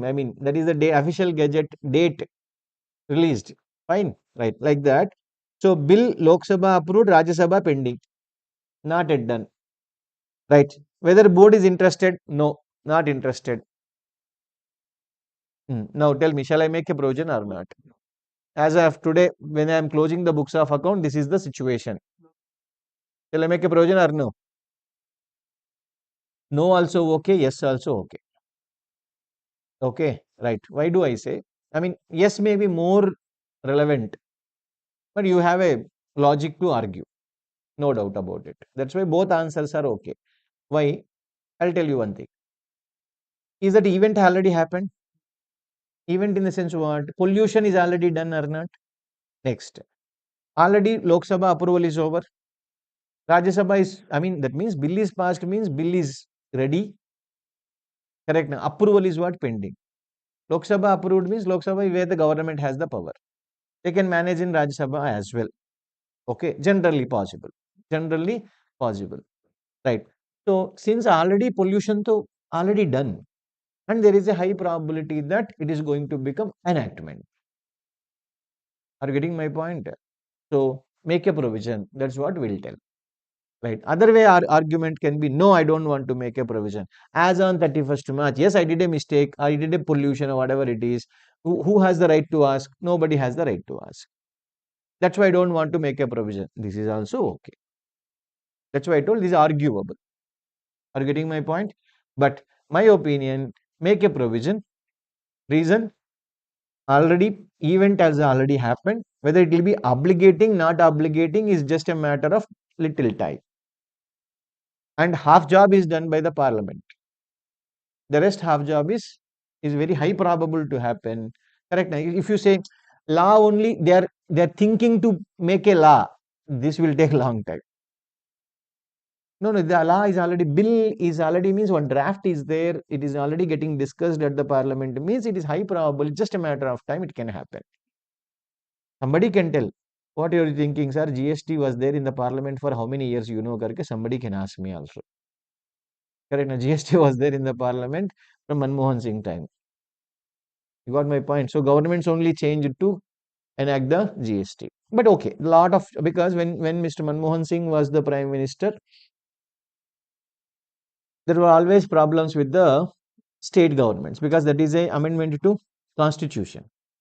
Correct. So constitution amendments were there. Lot of states also interested party. No, first of all, their money earlier directly they were coming into their bank account.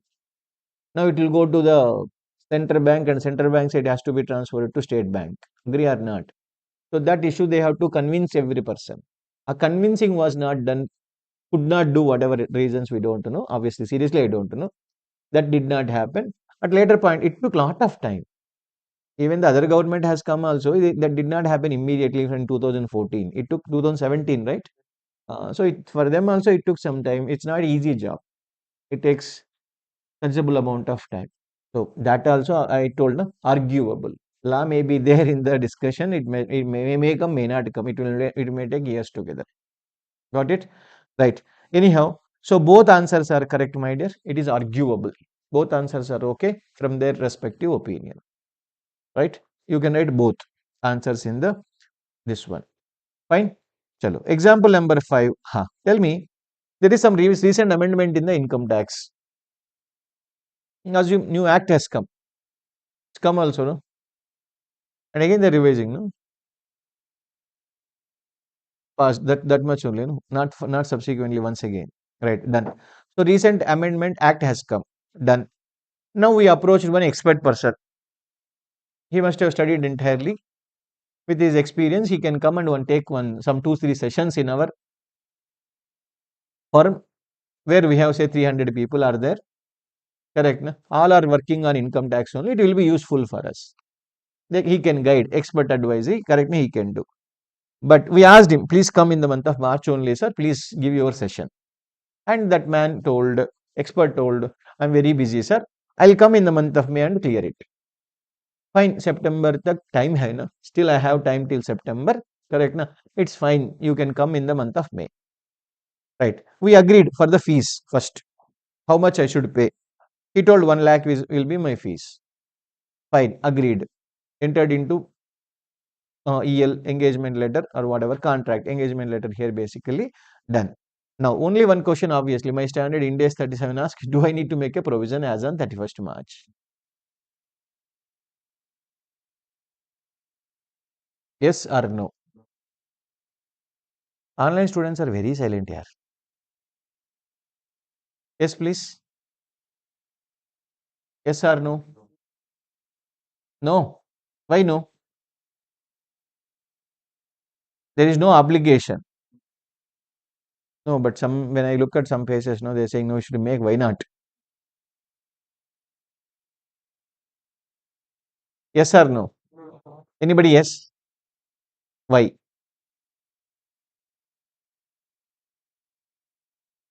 Yeah, Chandana, somebody is telling there is no service provided by that party. Correct. Na? When you will become liable to him, first you come and give lecture, sir. Then I will pay. Na? What the agreement is saying? What? You should give lecture. I should pay the money. Till date, have you done your job? Have I done my job? No. This is called executory contract. What is it called? Right. What is it? Executory contract. Executory contract means both the parties have done the same level of job, or both the parties have not done any job.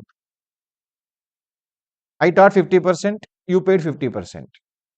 You got my point? I taught 50%, you paid 50%. Both have reached the same level, correct na? Or I did not teach, you did not pay. This is executory contract. Executory contract situation mein we do not recognize any liability, anything. Got it? Right. So can we write here executory? This is executory. Executory contract. What is executory contract? Both did not do any job. Their responsibility, I mean to say, job in the sense, are done equally. Right. To the extent you taught, I paid you. Then I'm done. I'm no more liable for the further. Subsequently, when you teach, then you have a right to ask me that until that time you do not ask me. It's executory contract. Important. This discussion also is there in your ICA material, executory contract related. But no question, nothing. Because this does not lead to any provision, so no need to bother. But remember, there is a word called, you must have heard this word obviously, executory contract. Fine. Shall we go ahead? Done. Now, provision, right. One question should come to your mind all the time. Provision is credited. This there is no doubt. Agree, na? What is debit? Provision is credited. No doubt on this. What should I debit? Expense, sure. All the time. Not all the time. Warranty provision, warranty expense will become. Legal case loss due to legal expenditure only it will become. Correct, na? Then what else? Any other bonus provision is a expenditure, right? That's what standard very clearly tells. Whatever you are making a provision, na, is it directly attributable to property, plant and equipment? Question mark. What is the question? Is it directly related to property, plant and equipment? If the answer is yes, then add it to the property, plant and equipment or intangible, whatever it is. Investment property, it can be. It is not related to PPE, then it should be charged to P&L. That's all. That is the point. It depends on whether the provision is directly related to PPE. Any example directly related to PPE? Depreciation. Provision for depreciation, first you told wrong. Depreciation, how it is a I mean, depreciation is not a liability. Depreciation also reduction of asset only. Correct, na? So discussion not correct. Got it? Next. Uninstallation provision. Provision for dismantling. Provision for restoration. Correct, na? Provision for rehabilitation. Yeah, maybe there's some tribal somebody is there. You have to you have some mines found there. You are now digging that place. You have to accommodate them at some other place. Getting my point? Yeah, it's all required. Very much required. Correct. So if it is a provision for uninstalling the machine or factory, removal of the factory, correct. Na? Sometime what happens? Tell me. Government gave you some 50 years of land on lease. You constructed one big factory. Yeah, factory life also 30, 40 years. But after 50 years, what is your job? Clean that properly and go. Correct, na? Renewal is second option. If you want to leave it, what are you supposed to do? Clean it. How? What I gave you? Plain land I gave you. Give me plain land and leave. Bring it to my original condition and leave the place. Are you getting my point? So now you are making a provision. Is it directly related to the building? Yes or no? That's what. If it is directly related to the PPE, then it will be capitalized with the PPE. If it is no, then it will be done. Next. Discounting. Sir, right. In accounting standard 29, in accounting standard 29, only when it is a added to the PPE, we will do discounting. Okay. Right. But now in India is nothing like that. Every provision has to be discounted for. Is this sentence clear? Right. Listen, 1 second. I'll give you little time to copy. Just listen. Okay. What did I say, my dear? Now every provision has to be discounted. Every provision means again you have to automatically take one sentence into consideration. If it is expected to be paid within 1 year, then not required. Are you getting my point? If it is expected to be paid within 1 year, not required to make a provision. Are you getting my point? Yes. So, right, that is the first point. Is it the same? Same slide continues. First question should come na discounting. Right? In exam they will give the rate. You don't need to break your head. Understood. But practically, which rate you will take? Practical some rate required, na? Right? So that's what we'll say. That is standard gives a basic idea. What is the basic idea? Pre-tax rate, before tax rate. Are you getting my point? Why pre-tax rate? Why not post-tax rate? Post-tax, pre-tax, you know, na? Pre-tax rate means before into 1 minus t. You don't apply 1 minus t. You know, na, this you must have obviously, you know it. 1 minus tax rate. We do not apply. Pre-tax means original rate. Why? First thing, when it is an expenditure, if it is an expenditure, where will it go? P&L. So you will put this expenditure after the tax or before the tax? Before the tax. Again, it will your tax is supposed to be computed or not? Right. Now, if you apply the after tax into 1 minus t, if you apply, then again double impact of tax will happen. No. Understood. That's why pre-tax they will tell. Pre-tax rate, which reflects the time value of money, fine, risk specific to the liability. Okay, what is the possibility or outflow of the correct? I mean, outflow of the money due to the settlement. Fine. I told you practically you need to think, but not theoretically. Theoretically, in the textbook, they will give the rate. Directly they will give the rate. You don't need to think about it, right? But practically, what should I look at? Government of India bond yield rate you are supposed to take it. What rate you should take? What is yield rate means? Not coupon. Coupon is not yield. Market value is one way, or effective rate of return is what? Yield. What is yield? Bond num. Bond means if today if I make the payment, when do I get, what amount I'll get? Do I get to know or not? Correct na? Then per annum how much you will get? Sometime what happens, it may be quarterly compounding, monthly compounding rarely, 6 months compounding, quarterly compounding, two situations can come, or yearly compounding can happen. Are you getting my point? So my coupon may be one rate, but actual rate of return what I get is maybe different rate. So that is what yield. EIR, goal seek method also you can follow here. Got my point? EIR is what? Yield rate means effective interest rate. Yield rate will call. Really how much you yielded. That is this information. Okay, Government of India bond yield rate you are supposed to take it. When you discounting you did, but are you supposed to do unwinding we call? What is it called? Unwinding. Unwinding mean, what do you mean by discounting? What do you mean by unwinding, my dear? If you say future value is equal to 1 lakh, future value how much? 1 lakh. Now we'll bring it to present value, say 0.751 into 1 lakh, that is equal to 75,100 rupees. This is present value. Agree? Right. What is this called? From here to here, what you have done? Discounting. What is that you did? Discounting. But 75,000 will become 1 lakh rupees over a period or not? In 3 years. Correct. Now in Y3, your number should come to 1 lakh. Correct. Now what is that? Are you going? Are you increasing the provision or not? That for the word unwinding we call UNWIND. Unwinding we apply. What is the word you call? Unwinding. So year one, what is the journal entry will pass? What is the journal entry? Journal entry will be interest expenditure or borrowing cost or something like that. Okay, expense account debit to provision.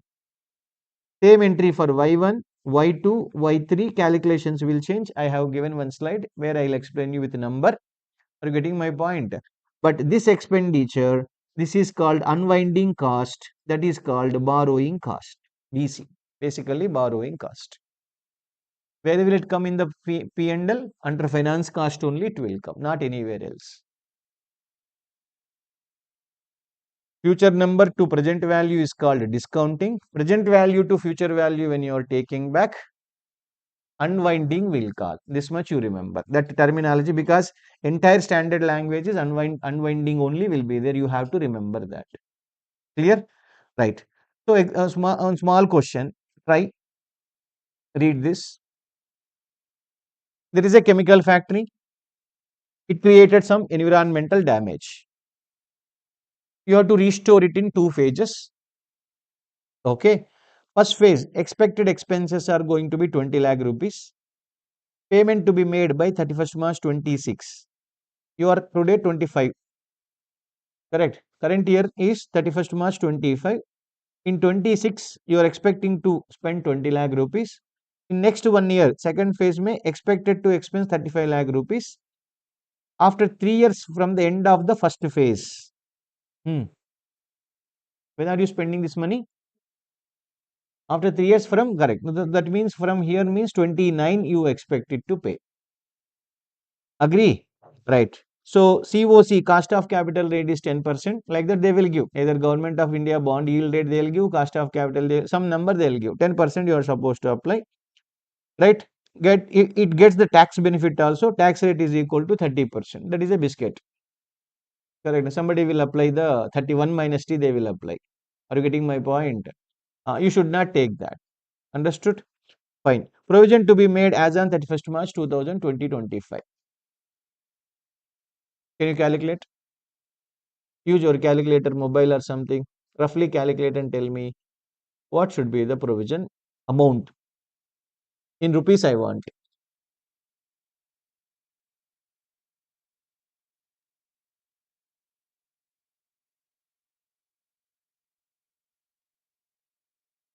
42 lakh, 53,000. Full number you tell. That much only. Because odd number will come, na? Because present valuation not required. Discount it. I don't know, I'm just telling. Generally, odd number will come. You gave a round figure. I'm thinking that way. 43 lakh 90, 547, 43 lakh 95. I'll close it here. It's okay. 43 lakh 95, 90. It's all fine because of the decimals.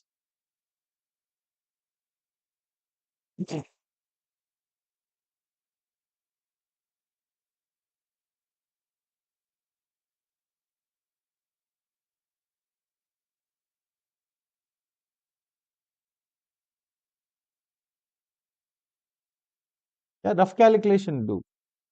All of you same answer, different answer. Different. What is the next number?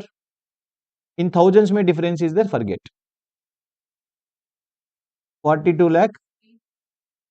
Okay, 08. Fine. The next second answer is this. Third answer 44.47 is yours. You revised first one only. Okay, right. Then third one. Then next, not a problem. 42 lakh 8,000. This number. Any other than these three numbers? Yeah. So online friend also 142.08. We got it. Done. You should do calculation. Why? Correct, na? All same question, but see, two, three answers are coming. Correct. Any one will be right answer, or maybe all, or maybe wrong answer. Possibly. Correct. No. Right. We don't know. Sometimes everybody does wrong. Right. Why 43 came? Why 40, 42 or 40? This is wrong number, is it? 43.95 is also okay. What is your answer? This only. How did you get 4390? I mean, what into what you tried? That's all. 35 lakh into fourth year factor you applied. Plus 20 lakh you added. But for 20 lakh you didn't do discounting, is it? Why not?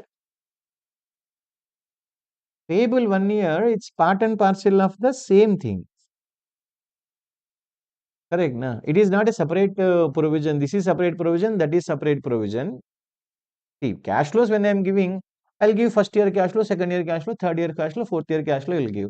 Then under that circumstance, you will not do for first year. That is not correct, no? Are you getting my point? So, provision is for 4 years, correct, na? Maybe outflow first year it's happening. My entire outflow will happen in first year, then don't do it. Is my point clear? That's why I asked intentionally, wanted you to do it. Yes, some kind of calculations will happen differently. So correction can happen. That's what our objective, right? So that way, when I give first year cash flow, fourth year cash flow, you cannot say I will do only present value for fourth year, not for first year. This is not right way. Okay, you have to do for first year also. You have to do for fourth year also. So this is not okay. Then next, second 42.08. How did you get ma? 4 years. Okay, you discounted both. Okay, done. Now, how did you get this 44? Again, you changed. Okay, done. Not a problem. Right, not a problem. It's okay. Calculations. So 31st March 26, my 20 lakh outflow. This number, this is a correction. That's typing problem. 35 lakh. Right. So this is E rate is correct. That's what. Typing is a issue there. Fine. So present value calculation. So 42.08. This is the provision to be made. Agree? Right. What is that you learned here? Doubt will come not now. Maybe some if you don't discuss in the classroom, no. In exam hall, doubt will come. That's the problem. Okay. Right. What doubt will come? First years are told. No. No. It's not like that. Okay. Do mistake in the class. I welcome that. Then only correction will happen. This guy will never do mistake in the exam. Agree or not? Okay, correct now. Some discussion has happened. It will be registered in the mind automatically. By mistake also, he will not do mistake again. Correct? That's all. That is very, very important. This question is there, answer is there in the textbook, nothing to write. Right. Chalo, you need to write, I think, earlier. Correct. Yes, please. This much and next slide. Please write it.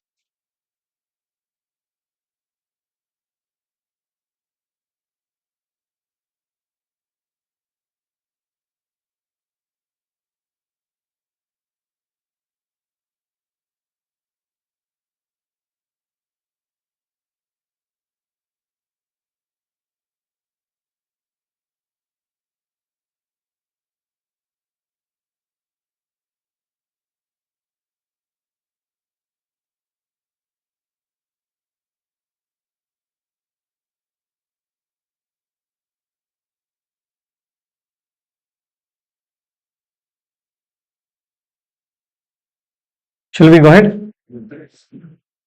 Right. This question, if you want to take, you take it at home. Got it?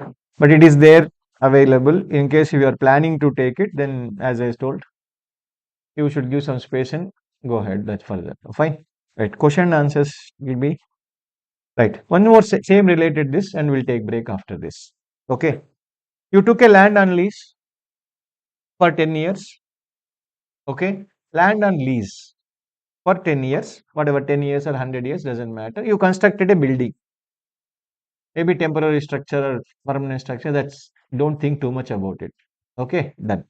So you costed, I mean, cost of the building is 50 lakh rupees for you. Done. So the condition, what is the condition? This is the condition you need to look at the every agreement carefully. Whenever any government or any person gives it for 30, 40 or such longer time, na, you have to restore the original position and go. You have to restore the original position and go. But normally, most of the companies, they don't make a provision for this. They'll take the hit of that cleaning job last year, when they'll take the hit to P&L, which is not correct. Okay, right. That you can make a note in mind. Fine. You have to demolish the building and restore it basically and leave the place. Estimation cost of demolition at the white end itself is 10 lakh.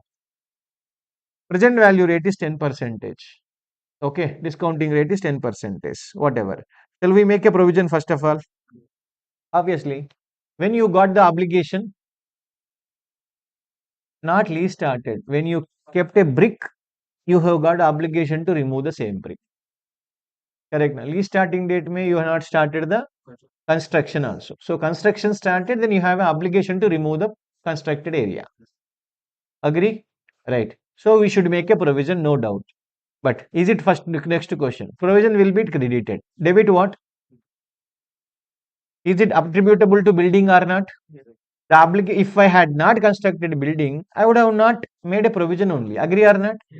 So is it directly related to building? So add to the building. So what is your journal entry in this?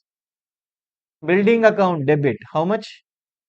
50 lakh plus 10% wala. 10 lakh into present value factor. Whatever comes, forget about that. Correct? Huh? Right. So amount will be 3 lakh 85,000. So building account debit 53.85. Getting my point. Next to restoration provision, whatever, some provision for restoration. You can use whichever the language you want. It should be a provision. Is it clear? Right. Next year, what will happen? This is at Y0. Correct, na? What is what is this? Y0. Right. E number, this number, whatever we spoke, this is as per Ind AS 37. Right. This number is as per Ind AS 16. That is PPE. This is Ind AS 16. Correct, na? So this number 53 lakh rupees will be depreciated over 10 years of period. Do you agree?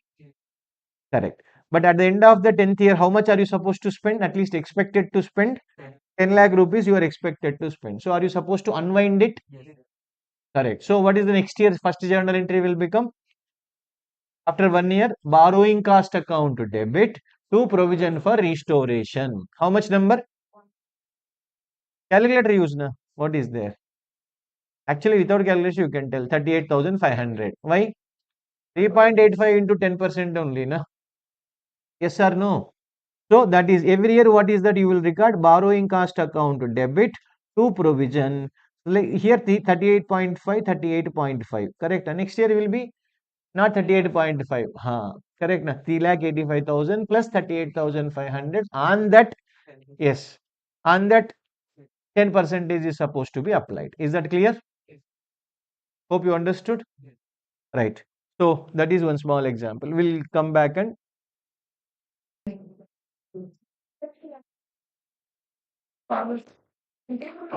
yes, let us continue the discussion. Right. Um, that's fine. So this example 7, it is just for understanding purpose. Okay. Understanding which already we understood. Say some example. What is that we said? This demolition is supposed to happen at Y3. Y10 I took it in the last slide. Y10 means 10 times I have to do. Not possible. That's why I took it Y3. That's all. Okay. Rate is 10 percentage. Expected cash outflow at the end of the 3 is 1 lakh. So that Y3 number I brought it to present value. Correct. The Y3 number I brought it to present value. That's what 75,131. It is related to demolition of an asset. So directly related to property, plant and equipment. So you have capitalized property, plant and equipment and provision is credited. Very correct. Done. What is that supposed to happen? So opening balance of provision, that is day one what you pass 75,000. Every year what is that you should do? Unwinding cost or borrowing cost, interest expenditure, whatever you call. Then closing balance 82,000 will come. This will become my opening, correct na? And that again 10 percentage I will calculate. Like that I'll keep on calculate. I'll do, correct na? It will go to 1 lakh it will go. So expected the same amount only is paid in the example. So 1 lakh I will make a payment at the end. But actually amount can change, correct na? Today I'm expecting 1 lakh, right? If it is 3 years, there is less possibility of change, but change though can happen. But if it is for 10 years or 30 years, such a long life, long period is there, correct? Now, obviously, what can happen? Change can happen. Change can happen in which angle? In two angles, it can happen. What is the two change? Change in the expected cash, future cash flows. What you are expecting? That earlier 1 lakh I took. Now 1 lakh may become 1 lakh 20 or it may become 80,000 plus or minus to 1 lakh can happen. Agree? One more thing is rate also can change. Rate is also estimation, right? Discounting rate also has to be reviewed every year. That is the problem. What is the problem? Discounting rate also should be reviewed every year. Today I took 10%. Tomorrow it may become plus or minus. If it is a period of 10, 30, 40 years like that, obviously rates will be keep on changing. Agree? So that what should I do if there is a change in the rate and change in the amount? Okay. There is no detailed discussion as such in the standard. Standard is little silent. Silent, I mean, not straight away information they have not given. In the standard, they have not given. Okay, right. But what should we do? There is always confusion. Actually, there is no confusion. We can make out easily with our knowledge. If there is a change in the amount means initially you expected how much? 1 lakh. Now, after a year or two, you thought that 1 lakh is not the right number. Now, inflation rate is more or something like that, correct? Na? So, that's why what is it becoming? 1 lakh 20,000 it is becoming. Now, at 20,000 also I have to bring it to present value. Yes or no? Then that what is the entry you will pass for the 20,000? Assume 20,000 you discounted and you got it 15,000 example. Got it? 15,000 where should I pass? I mean, what is the entry you should record? How do I increase? Credit provision guarantee, no doubt. Debit what? Your question clear? Huh? Now 1 lakh provision, you bought it to 75,000 and odd number. Now 75,000 is becoming 85,000 example. Why? Because of the change in the estimated amount. Are you getting my point? So some number 10,000 and odd is gone up. Now to increase the provision, we'll say 2 provision 10,000 and odd I'll keep it. Is it clear? Debit what is the question?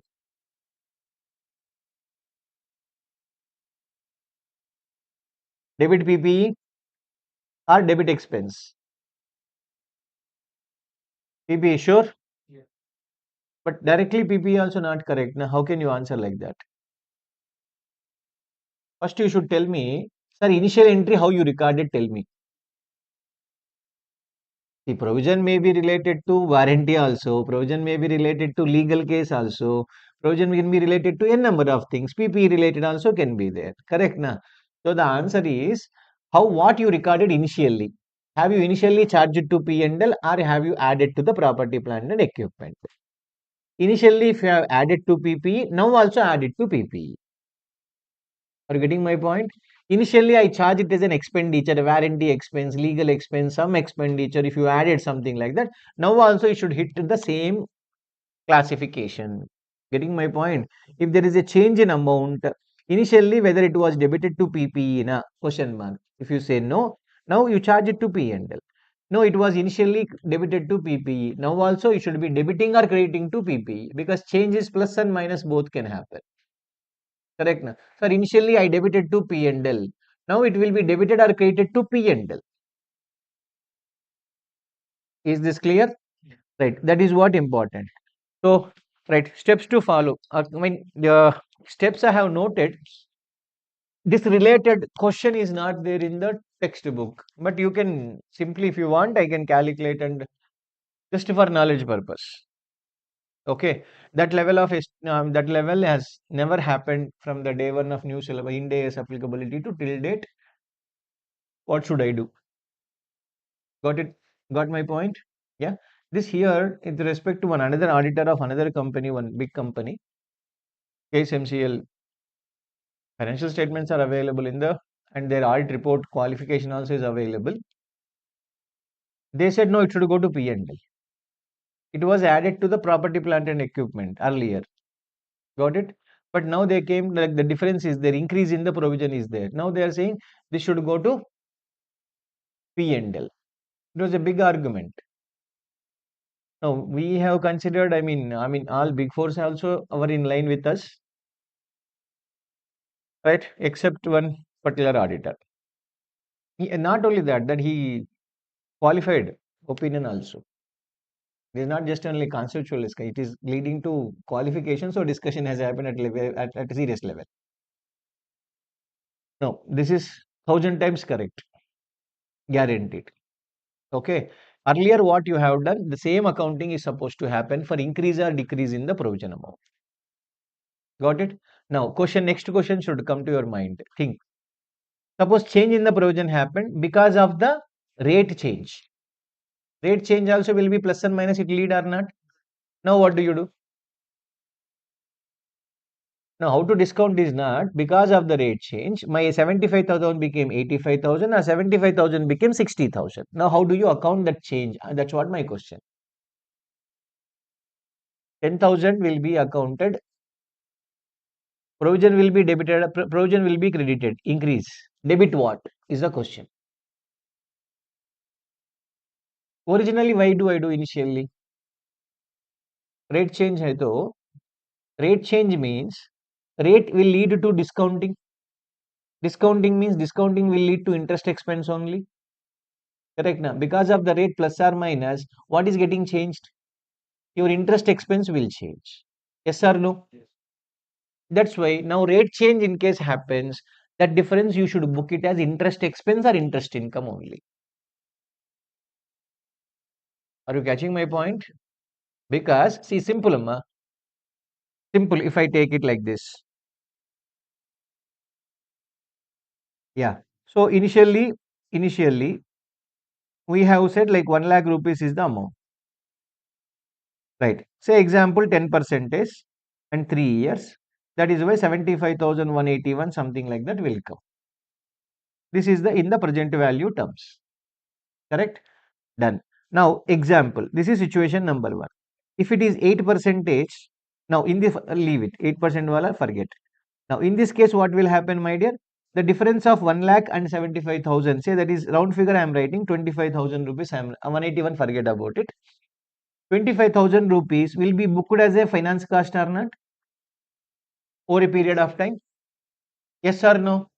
Right. Now what is happening in second year? Now there is a change in the rate. Now it is becoming 9% or 11%, whichever the percentage. Are you getting my point? If it is 9%, now 9% second year it is becoming correct now. Second year. Now what should I do? 2 years discounting should be done at what rate? 9%. So what should I do? I will calculate 1 lakh into 1 divided by 1.09 to the square. How much does it come? 84,167. Correct. Now, this is supposed to be my provision. But what is the provision right now? No, no, 75 is wrong number because it is in second year. If I say second year means what it should have become 75, 187 plus 7518. You add it 8699 would have been the balance. All of you, are you comfortable so far? No problem, na? Right. Huh. So this would have been my book value or carrying amount. Agree? Because initially I have recorded at 75,000 may I have recorded. That I have added the borrowing cost. Now I brought the number to 82,000. But now what is that I understood? There is a change in the rate. So if it is 9% change in the rate, now from now, is it the 2 years time only na? Yes or no? So 2 years discounting I did. I mean at the end of the first year. I mean to say second year in the sense first year completed. Are you getting my point? This is, I will just make it clear, at the end of the first year is equal to second year beginning. For third year completion, how many more years are there? 2 more years are there. You are at the end of the first year, second year should be completed, third year should be completed. That's why you discounted only 2 years. Agree? So what should be the amount? 84,167 should be the amount. But what is your carrying amount right now? 82,000. Is there a difference? How much is the difference? 1468. Now, what is the entry you will book? That is what my question. For 1484, whatever it is, you are increasing the provision. Na? So, I will say two provision 1468 I will record. Now, what should I debit is what the discussion. I hope you understood where you are right now. Tell me now, debit 1468, what account? This I am telling borrowing cost. Percentage difference will lead to borrowing cost only. Correct na? Day 1 itself 10% hai to 25,000 will be my borrowing cost. Day 1 itself is 9% hai to some other number will be borrowing cost. Right? Are you getting my point? Right. Listen, I repeat once again entire concept. I'll allow you to copy whatever you want to copy. Okay. Right. What am I trying to tell? Change in the provision amount. First question should come to your mind. Is it the amount change? Rate change? Amount changed because estimated amount of outflow. I'm expecting day one 10 lakh rupees will be outflow. Later I realized considering today's inflation and etc. 10 lakh cannot happen. 12 lakh rupees will be outflow. So now amount is getting changed. Situation number two is what? My total present value is changing because of the rate change. Agree? If the amount is changed, it means expected outflow itself is changed, then one should ask what was the initially have you added to the PPE or have you charged it to P&L? Right? Now it is plus or minus, do the same activity. Plus hai to further charge it. I mean earlier I charged it to P&L. Now also charge the difference amount you charge it. Earlier I have capitalized. Now also difference amount should be capitalized with the PPE. Clear? Now, the difference is coming because of the rate fluctuation. What is the fluctuation? Rate fluctuation. Now also some difference like this one small number difference will come. That difference should be accounted as borrowing cost or finance cost. If you look at Index 37, that exactly whatever I am speaking, it's not there. If it is there, then discussion only will not happen further. Correct? It's already said. Anybody can read and understand.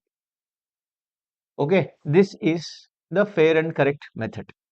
Clear? Try to understand. Change happened means not just blindly putting it. Generally any provision change happens, we'll transfer it to P&L. We'll transfer it to P&L. But that is not the only correct route all the time. Change is happening because of what you analyze it, then you account it, makes more sense. Is this clear? Right. Now tell me which one you want to write. Would you like to write this? Can I go ahead? Anything is fine for me. Go ahead. Okay, done. So this I hope you understood. Yeah. What again? Interest related discount rate change is there. Correct. Now, discount rate change is there. That time what did I say? Difference will be accounted as a borrowing cost. Difference will be accounted as borrowing cost. Got it? Right. This is one small point. Right. Can you again? This is not there in the what do you say? Standard may not there, but you can better copy.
Change in the amount, as I told, no, they never tested so far. Safety purpose, I gave you the steps.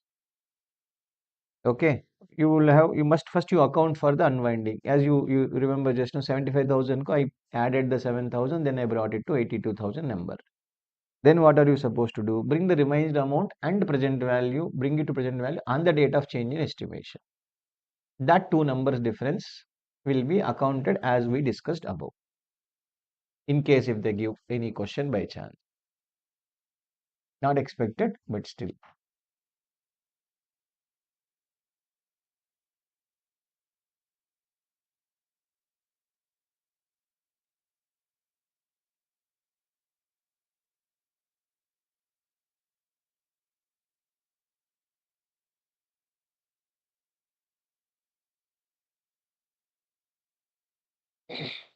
Shall we?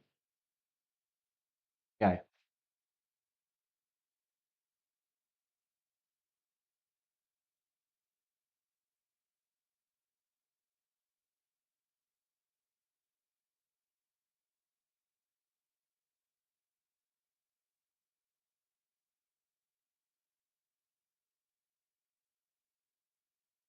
Hope noted. Yeah, change in discounting rate, that one line also you just take it. If the change in the total amount because of the discounting rate, somebody can ask, sir, both. As you will know, same year both is happening. Correct, na? First change the amount, whatever comes you account it, then change the rate and do account. In one shot, same year both happened. Amount change first, bring it, number, then rate change it, then that should be transferred to borrowing cost.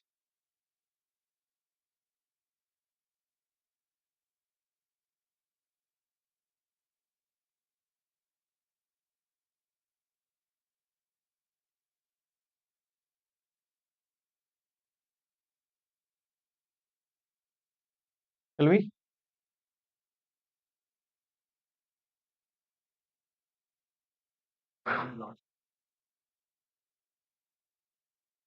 Last year estimated change, last year if it's something is there, then we'll charge it to P&L that day directly.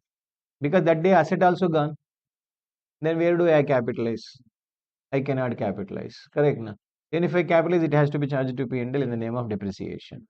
Everything will be charged off. What is he asking? If the change has happened on the last day, then what do you do? My answer is charge to P&L. Because last day in the sense provision, your obligation is out. Obligation is out means asset life also must have got out. So there is nothing to add. Asset only not there. What do you? Where do you add? The entire amount will go to P&L. That's it. Rate change cannot be the point here because last day already over. Right. That's all. So everything will be hitting P&L as expense. Right. Topic number two, contingent liability. Okay. Right. Contingent liability, there is a same definitions of accounting standard 29. Contingent liability, contingent asset, restructuring, all those things are actually same, word to word same. But anyhow, you also studied long ago. Correct. Now, proper revision is required. I don't take the assumption I already told you. Okay. You studied, you passed, I know that, but you forgot, okay, I will take perfect assumption. More suitable assumption, correct. No? Right. It's okay because everybody will not, it's not income tax provision to revise again, correct. No? Right. Chalo. Contingent liability. There are two definitions are there. Two definitions are there. Right. Any one definition you satisfy, fine. Definition, it's correct. So observe carefully. First one, what it says, it's a possible obligation. The language itself is what? Possible obligation. Possible means less than or equal to 50%. 50-50 is also possible. Correct? Na? Less than or equal to 50%. Possible obligation arising from past event. Got it? Right. Very clear. I mean, just to emphasize, he used the word possible. He did not use the word present. He did not use the word probable. Are you getting my point? He didn't use the word probable. He didn't use the word present. He used the word possible. Right. Existence of which is confirmed by occurrence, occurrence or non-occurrence of one or more future event. Existence of which is confirmed by occurrence. Correct now. Are you liable today? I cannot confirm today. When can you confirm? It will be confirmed only in the future. Whether you are liable or not liable, that today you are not liable. Today you are possibly liable. But what will happen? I don't know. That is depending upon the future event, which is not under the control of the one or more future event, which is not under the control of the entity. Which is not under the control of the entity. Are you getting my point? Right. Repeat once again, all of you, please. It's a possible obligation arising from past event, existence of which is confirmed by occurrence or non-occurrence of one or more future events, which is not under the control of the entity. It's not my decision. It is correct. It's not under my control. Somebody will take a decision. Something can happen. Accordingly, my liability will be confirmed in the future. That is one. Second definition is, second definition, if you observe, na, first word only, what is he saying? Present obligation arising from the past event. Isn't it similar to liability words? First words only. Isn't it first condition of the provision definition also? Right. Provision, if you want to make a provision, how many conditions to satisfy? Three conditions. What are the three conditions? Repeat, please. Present obligation arising from the past event, probable future economic benefits outflow, which should be measured reliably. Correct. It should be measured reliably. Are you getting my point? Yes. So now present obligation arising from the past event means first condition satisfied. But if you want to make a provision, all the three should be satisfied. Anyone? All three should be satisfied. Right. But what do we say? First condition satisfied, sir. But I could not satisfy all three. I could not satisfy all three. But I could not make a provision. Why you could not make a provision? Because either this or that other condition is not satisfied. Are you getting my point? That's why I am not in a position to make a provision. What is the what is the first one? Future economic benefits outflow is correct. Simple, my first thing. GST department or income tax department sent a demand notice for you, right? Tell me, what are you supposed to do? What is your job? You will feel, what you will feel? I'm not liable as per the law. There is some other case law is there, some other high court judgment is there. You have your own opinion, keep it with you. You will not pay. I agree with you. But isn't it your job to go and prove yourself? Yes or no? Yes. Yeah, you are expecting. Yes, I have an obligation to prove myself first. Future economic benefit outflow is not there because I'm very much sure. Correct. It's probable no outflow is there. That's why I don't want to make a provision. Very clear. I don't want to make a provision. But are you supposed to show it in the disclosures or not? Yes, because it is a contingent liability. Present obligation is there. Present obligation is to prove, not to pay. Because I am only telling there is no outflow. Probable outflow is not there. I am only telling there. Are you getting my point? Under that circumstance, you have to disclose it. Right? Next thing. This is a rare circumstance. What is the rare circumstance? I have a probable outflow, but I am not able to calculate. What is that? I'm not able to calculate. Generally, no, in most 99.9999 percentage, you will be able to calculate. I don't have an example for that where you will not be able to calculate. Even if you are not able to calculate, na, your auditor will tell, put some rough number, my dear, correct? Will tell. Agree or not? Why will we leave it? Just because you can't calculate one number, exact number, who wants here provision? No, some rough calculation, you determine some 100 crores or whatever X number, you keep it as a provision, will tell. Practically, yes. So that is a rare circumstance. I also don't have example right now to give. Okay, maybe they're in the world, otherwise they would have not written the depreciation. That definition is correct, na? Right. So any one of these circumstances, no recognition of provision, obviously, because it is you are not in the second circumstance. What is happening? You are not able to satisfy all the three circumstances. And the first definition, it is possible obligation, not a present obligation. Correct, na? So end of the day, provision related conditions are not satisfied. So no need to make a provision at all. Agree? No need to make a provision at all. But disclosure is must. Disclosure is must. Correct, na? One thing. Contingent liability is what? Sorry. Contingent liability is what? It is a, what should I say? It is a caution. Can I say? What is it? Caution. Correct, now. Why do you say caution? Simple example, my dear. Department sent a notice, demand notice saying, come and pay 1,000 crores, you did cheating here. 1,000 crores demand has come. You are very sure you will win the case. Agree. Assume if you don't disclose also. Assume you did not disclose also. This is a big cheating. Agree or not? Why? How do you know, my dear? First of all, you will not, you will win karke you are telling. You are judge or you are God. Anyone should be, no, at least. You don't know what will happen in the court of law. Correct. Now, what are the other elements, other ready things he made it, other party, how is he depending? How do you know? Agree. If you don't give the caution, correct na? Are boss, there is some, somebody has filed a case against our company. There is a demand for 1,000 CR. But yes, we have got the legal opinion, expert opinion. We are very sure about it. That's why we did not we did not acknowledge this. That's why we did not make a provision. You write it, up to you. If you don't even disclose this, na, that is wrong. That's why we say caution. Correct. Na? Maybe some one person is there, risk averse. He doesn't want to take risk. 1,000 crores ka demand hai. Sell this company shares and jump to another company. What's wrong? That is his money, his decision. Anything wrong? Nothing wrong. Correct. Now, if you don't disclose, that is very, very dangerous. Correct. Now, so remember the word caution. Contingent liability is a caution. That's it. That is what I would like to tell you. Hope you are clear. Shall we try one question? Right? Sure. Right. So this is one small question. Answer. I think all of you will answer perfectly. There is a B company. There is a banker. So what has happened? Banker has given a loan to B company. They gave a loan to B company. And correct na. And due that when are you when that B company has to pay after 1 year, not today. When are you supposed to pay after 1 year? Now A company gave a guarantee to the banker.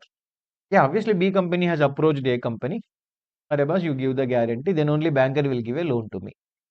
A company has signed piece of paper. Guarantee paper. They signed it. Correct. Now, what do you mean by guarantee? Correct. In case B defaults, bank will catch A. Correct. Now, A can catch B. That is automatic as per the contract act. Correct. Now, but forget about that. But first, we will be held liable in case B defaults it. Is it clear at least?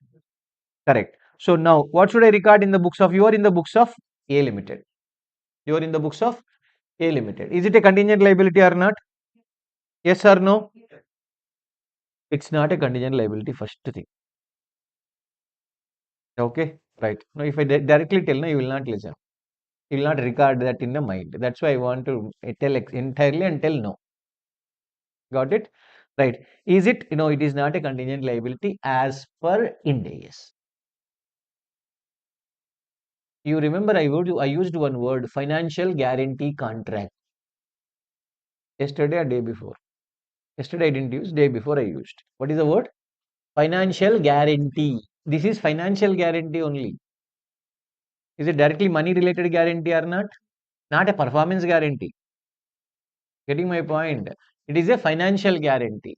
Financial guarantee contract is a financial liability as per Ind AS 109. What is it? Financial guarantee contract is a financial liability as per Ind AS 109. It is not a contingent liability. It is not a contingent liability. Are you getting my point? Yes, this is first thing. Next, bill discounting also, my dear. What is happening here generally? Bill discounting, because we have studied that bill discounting. Maybe I only must have told you this is a contingent liability, and CA hinter me I must have told. But CA final me, because gap itself is changing, we have to change that. I hope you understood. Right. Now listen. Bill discounting, bills of exchange and all basic things you know. Right. So this is my balance sheet. Okay. Here there is my BR, bills receivable. Some number I'll keep it. Okay. This number is discounted for bill discounting, you know. What is the journal entry we record? Assume you got full 1,000 rupees, you got it. Generally, you will not get. Bank account debit to BR. Correct, na? BR. How much number? 1,000. Correct, na? Yes or no? Right. Due to this, what will happen? This BR will go off. Correct, na? Cash or bank, whatever it is, 1,000 rupees will come. Agree? And what do you write in the contingent liability? What do you write? Bill discounted. Correct, na? Bill discounted to the extent of what? Of rupees 1,000, something like that. I'll record it. Do you agree with me? Right. This entirely whatever you told, it is all not correct in Ind AS. Entirely not correct. First thing, have you removed the asset? Do you have control over it or not? You are only will be held responsible. If bills receivable means some X customer, this is customer X. If that guy do not pay, banker will catch you only or not? Yes or no?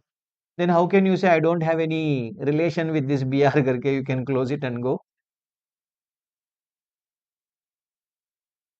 Risk and returns. Returns are okay, chodo. Risks are there with you. Still there or not there? Correct, na? It is there. But how can you remove it from the balance sheet? Then what should I do? This is AS. Whatever I told AS. Correct. What is there in Ind AS, sir? Ind AS mein what it says was I cannot recognize that. I cannot delete it. So in the balance sheet, so BR will continue to be 1,000. Don't change it. Now you have received money, na sir? Yes, I received money. So bank account debit to financial liability to the extent of, assume 1,000 will not come. I know 900 only will come. 1,000 I will record. So I will record a loan from the bank, 1,000 rupees. A short term loan I will record 1,000. Agree? Why? Why means this is to be settled. This should be set. This should be settled with the banker. This should be settled with the banker. Correct, na? This is receivable from X. This is not from same party. Do you agree at least or not? Yes or no? One has to be payable to banker, one should be receivable from the other party. We trying to connect these two guys. These two guys maybe get connected, may not get connected. That is now God knows. Correct na? Once it is honored. What I say?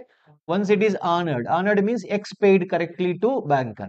That day what do you do? That day you knock off. Correct? Knock off in the sense you will say FL account debit to BR you record it and both will be cancelled. Agree or not?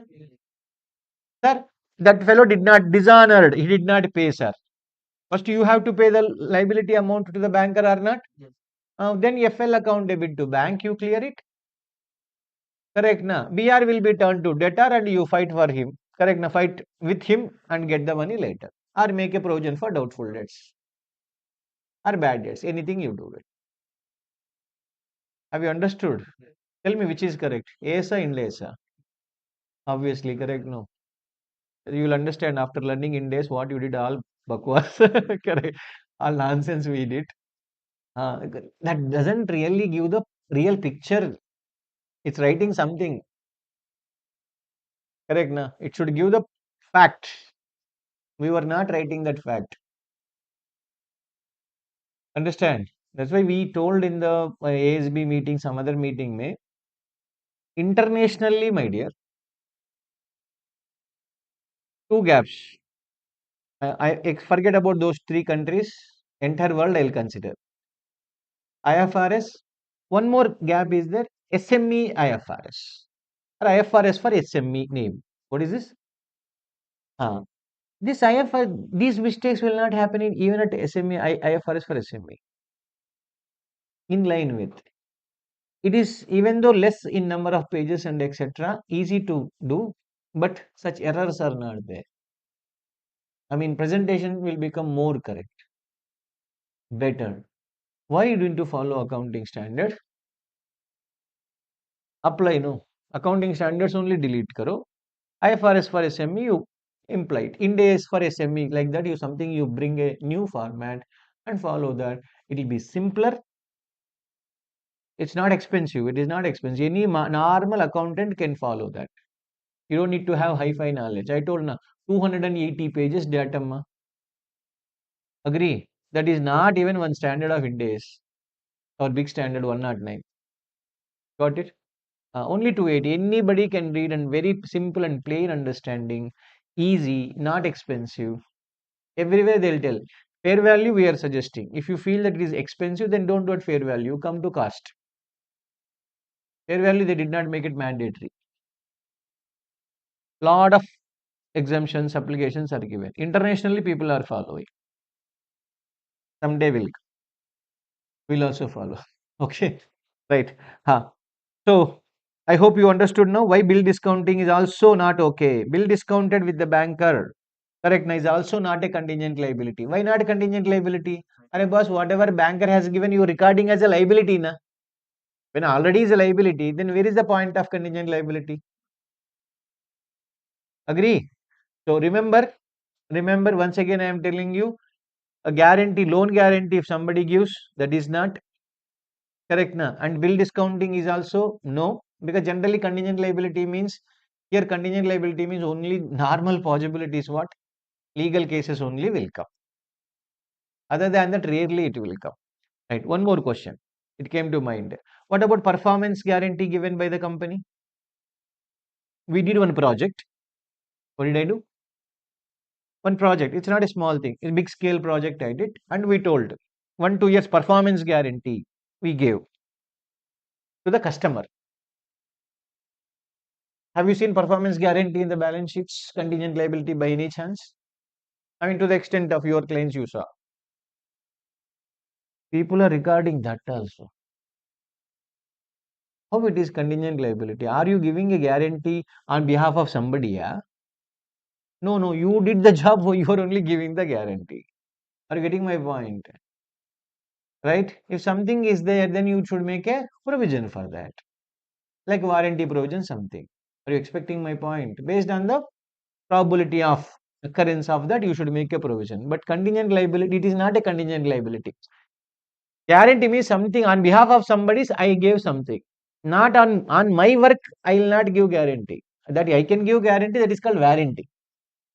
Just because performance guarantee, you write somewhere, performance guarantee is not a contingent liability. You can say refer Schedule 3. Schedule 3 guidance note of ICA tells very clearly this is a blunder. We should not show. Performance guarantee is not a contingent liability. Performance guarantee is not a CL.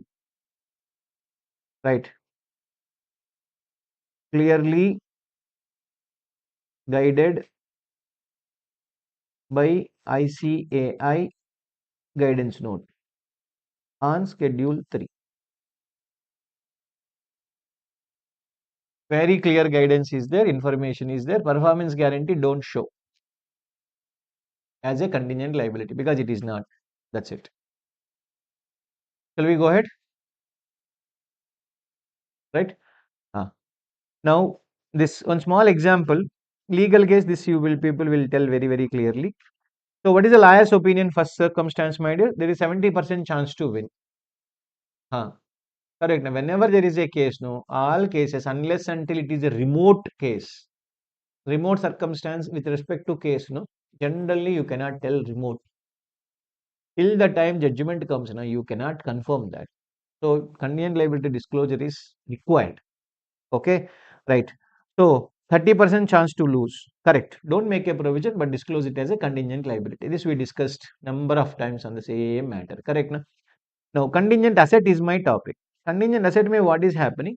Contingent liability ka we have two definitions. Agree? Contingent asset ko what is there? Only one definition is there. What is that definition? First definition, possible obligation is there. Na? This obligation word will go off and the possible set will come. Rest of the lines will be same. Okay, what is that? Possible, repeat along with me please.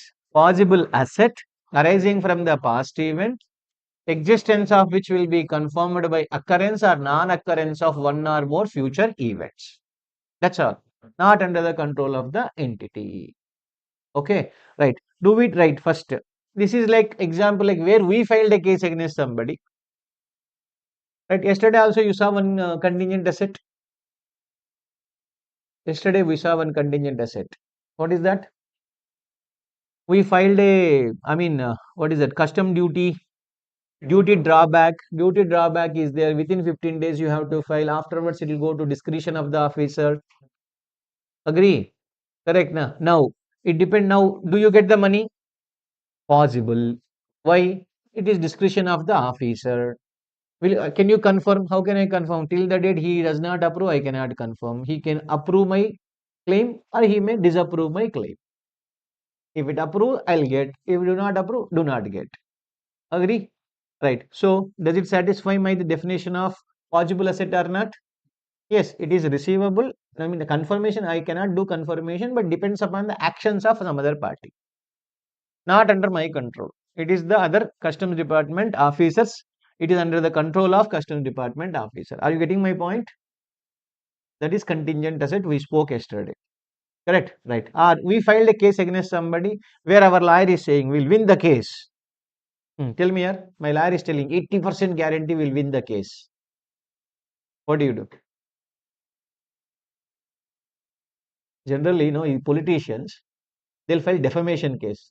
They will go to meetings and that loose tongue will be there normal. They'll have little more. Okay. Huh. So they will speak something correct. Na? Kejriwal, he spoke against Arun Jaitley, he spoke against Nitin Gadkari.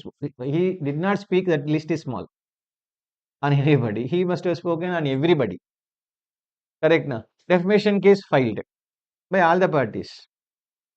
Right. Last minute before judgment, he'll go and say sorry. Close. That's it. And that's how it happens like that.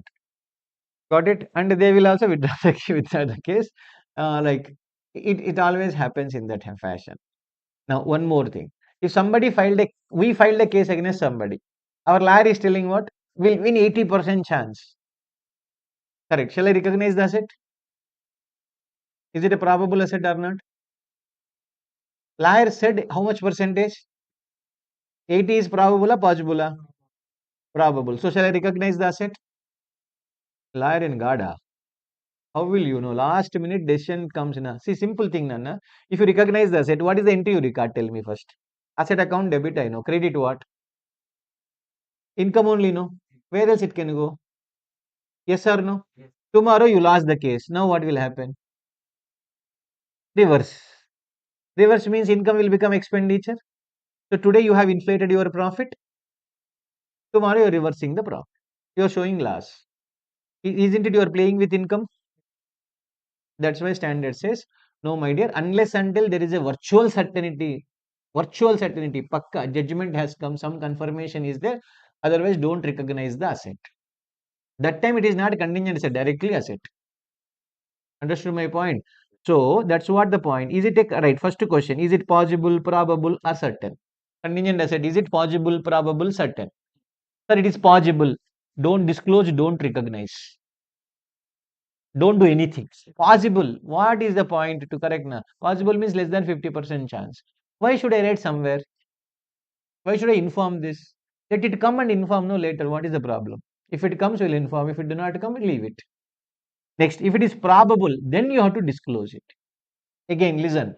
As per accounting standard, it will be disclosed under no. As per accounting standard, board's report. But in days mein, there is no board's report. Ma, always everything under financial statements. One blind rule you remember. Ind AS will never tell disclose something under board's report. Blind rule you make it. What I say? Ind AS will never tell what to be disclosed in the board's report. No, all will be in the financial statements only. Contingent assets, if something is there, this line also towards the end, last 1, 2, 3 items, may contingent asset will give. Yeah, contingent asset, is it okay? Reachable? Yeah, we'll give contingent asset and we'll disclose it. That's all. Even events occurring after the non-adjusting events, we'll write non-adjusting event heading and we'll write what is the non-adjusting material event we should disclose there. So this both the things will come. If it is virtual, correct now. If it is virtual certainty, what is this? Then you recognize directly asset. Why again that tail of contingent? Correct now. Why do you need that? Directly recognize the asset, receivable account debit to income. Virtual certainty means pakka, confirmed, right? So since it is confirmed, what is my problem? I record the asset. I hope you understood, right? So if it is possible, no disclosure, no presentation, no recognition, nothing. It will not appear anywhere in the financial statements. If it is probable, then disclosure.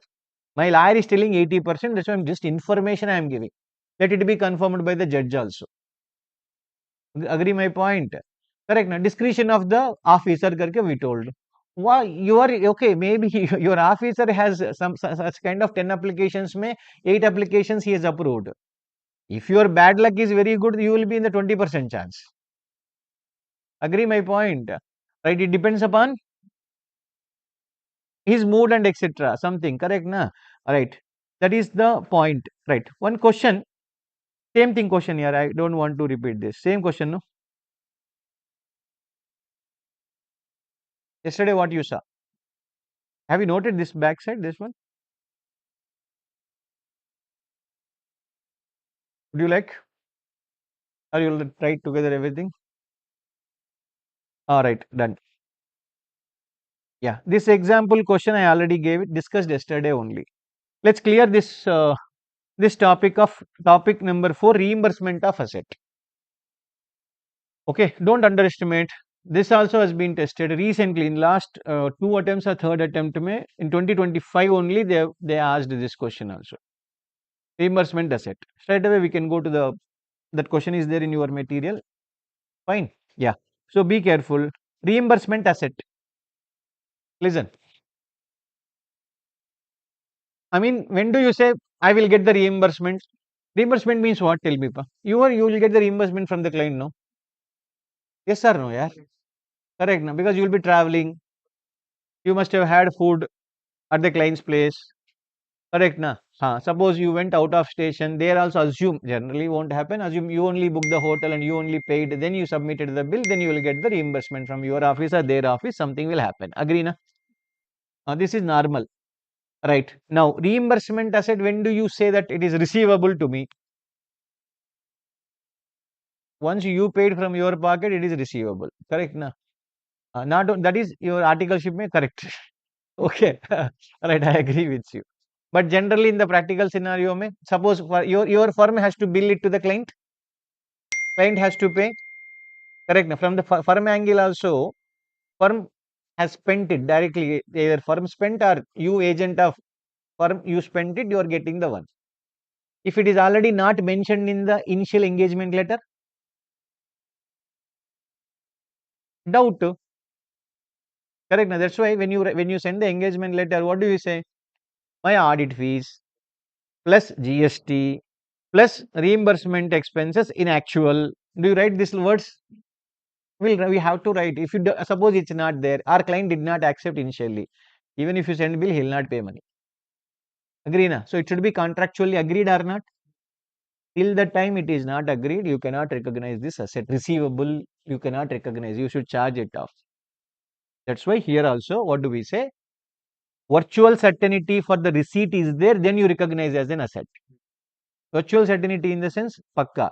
Pakka means agreement made is already mentioned, sir. I have a right as per the agreement. Please recognize as an asset receivable. Are you getting my point? If not, don't recognize. I'll show you some question which was asked in the past. Record it only when there is a virtual certainty. One small example, what do you say? Suppose you spent hotel expenses, we spent on behalf of Yashas Academy some 50,000 example. Right. Assume no certainty. We spent, but we never discussed that you have to pay me, I will pay something. No discussion has happened. Then what should I do? Charge it to P&L. Correct. Now my hotel expense account debit to payable or paid, whatever it is will come. Suppose here there is a certainty. What we spoke with Yashas Academy, I spoke like they promised me up to 40,000 Ravi, I will pay. Beyond 40,000, it should be from your pocket. They told already. Correct na? So 40,000 is receivable or not? Yes. So then I will say receivable from Yashas or Yashas Academy debit 40. 10,000 will be expense. Agree? Right. So this is what I paid. 50,000 rupees I paid. Are you getting my point? Now observe carefully, my dear. Balance sheet may two things will come. Yashas Academy say receivable is 40,000. Agree? And payable to the hotel. If it is already paid, nothing will come. Assume not paid it. So payable to the hotel will be 50,000. Can we offset? Can we offset these two? No, my dear. It is related to two different people. You have a right to receive from Yashas Academy. You have an obligation to pay to hotel. There are two different contracts. It is not with the same party to offset. Hello, understood? It is not a same party to offset. It is I have to pay to him, I have to receive from him. Then we can do offset. Otherwise, you cannot do so straight. But in the profit and loss statement, you can record offsetting. In the P&L, what can you do? Offset. My expenses how much? 10,000. I don't need to share for 50,000. Expenditure 40,000. That is wrong presentation actually. Offsetting should be done. 10,000 only my real expenditure, I should say. Is this clear? Right. Can you try this question?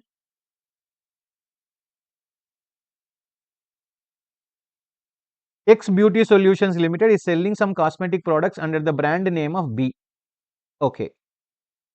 Now, but it is getting its products manufactured from Y Limited. Yeah, we do marketing. We have the formula, we have everything. We'll give the formula to other party. They'll make and give it to me. And then I'll sell it to customers. Okay. Yeah, other party is just outsourced. That's all. Production is outsourced. It has an understanding. That is, understanding is enforceable agreement. They only told very clearly with the Y company. Who is Y? Outsourcing vendor to me. Correct? Na? Yeah.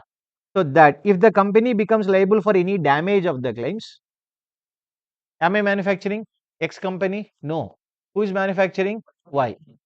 Suppose my cosmetic products used by some party and some problem, the skin issues to that person. So they will come and catch me. Correct? Na? Are you getting my point? Under this circumstance, what will happen? Have I manufactured? No. Who did the mistake? Correct. My formula, correct. There is no problem. But because of your mistake. So what do? I'll forward the same claim to you. Right. To what extent we'll sit down. Due to any injury or harm to the customer to the cosmetic product, 30% will be reimbursed by Y Limited. It is mentioned in the agreement. If somebody asks me 1 lakh rupees, 30,000 you should pay, 70,000 I will pay. Both together will pay 1 lakh rupees to them. Hello, understood? So now, correct na? Payable. How should X Beauty Solutions? Okay, something, sorry. During the financial year 21-22, an estimation claim is equal to 30 lakh rupees may be payable to the customer by the solution. Understood? Now, what should I say? Is there a reimbursement asset or not? Yes. Why? Is there a virtual certainty? Yes. When you write it, not just simply journal entry or something, you should say it's a reimbursable asset, can be recognized as per Ind AS 37 only when there is a virtual certainty.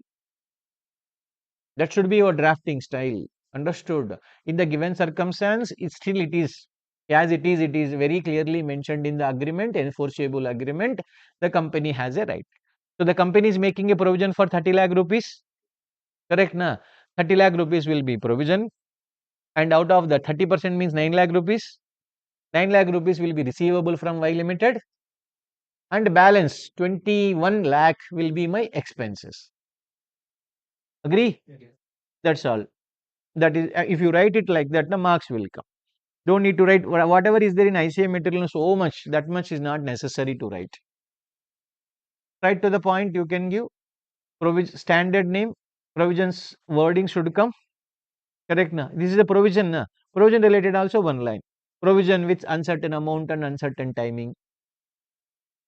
Correct. Provision has to be recognized as there is expected to be from the company. So we should make a provision for 30 lakh rupees. But out of that, we have a right to receive 9 lakh rupees. So that should be recognized as reimbursable asset or reimbursement of asset. You should write it. That's all, my dear. It's a simple point. I hope you understood. Right. One time it gave one more question was asked in the exam. Okay. Same in all same stuff. It is a cost plus entity. What is this? Cost plus entity. What happens in cost plus entity, ma? How do you bill per month? Per month, my all expenses, salaries, rent, power, that, this, everything, including depreciation. Agree, na? All expenses will add it. Some number will come. Plus my 15%, 20%, something must have been agreed upon. Correct, na? 20%, daldo, example. 1 crore I spent plus 20, 1 crore 20 lakh rupees, I'll bill it. Agree? Right. Now the question is what? Cost plus company, or we are cost to the, I mean, to the customer. Agreement is cost plus. What is I say? Now say this 10 people are working for this so and so project. E 10 people cost is billable to so and so customer. Agree? Right. Now assume right, some pay commission revision is going on. What is going on?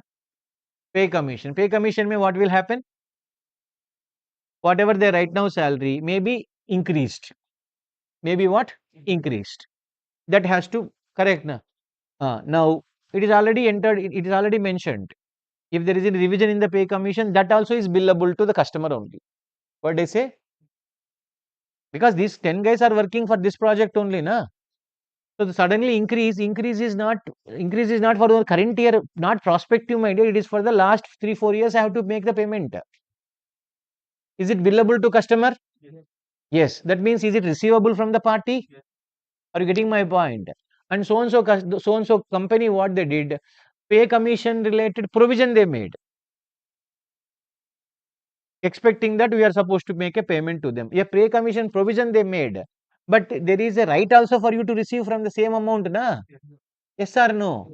If it is receivable right is there, then obviously cost should be zero.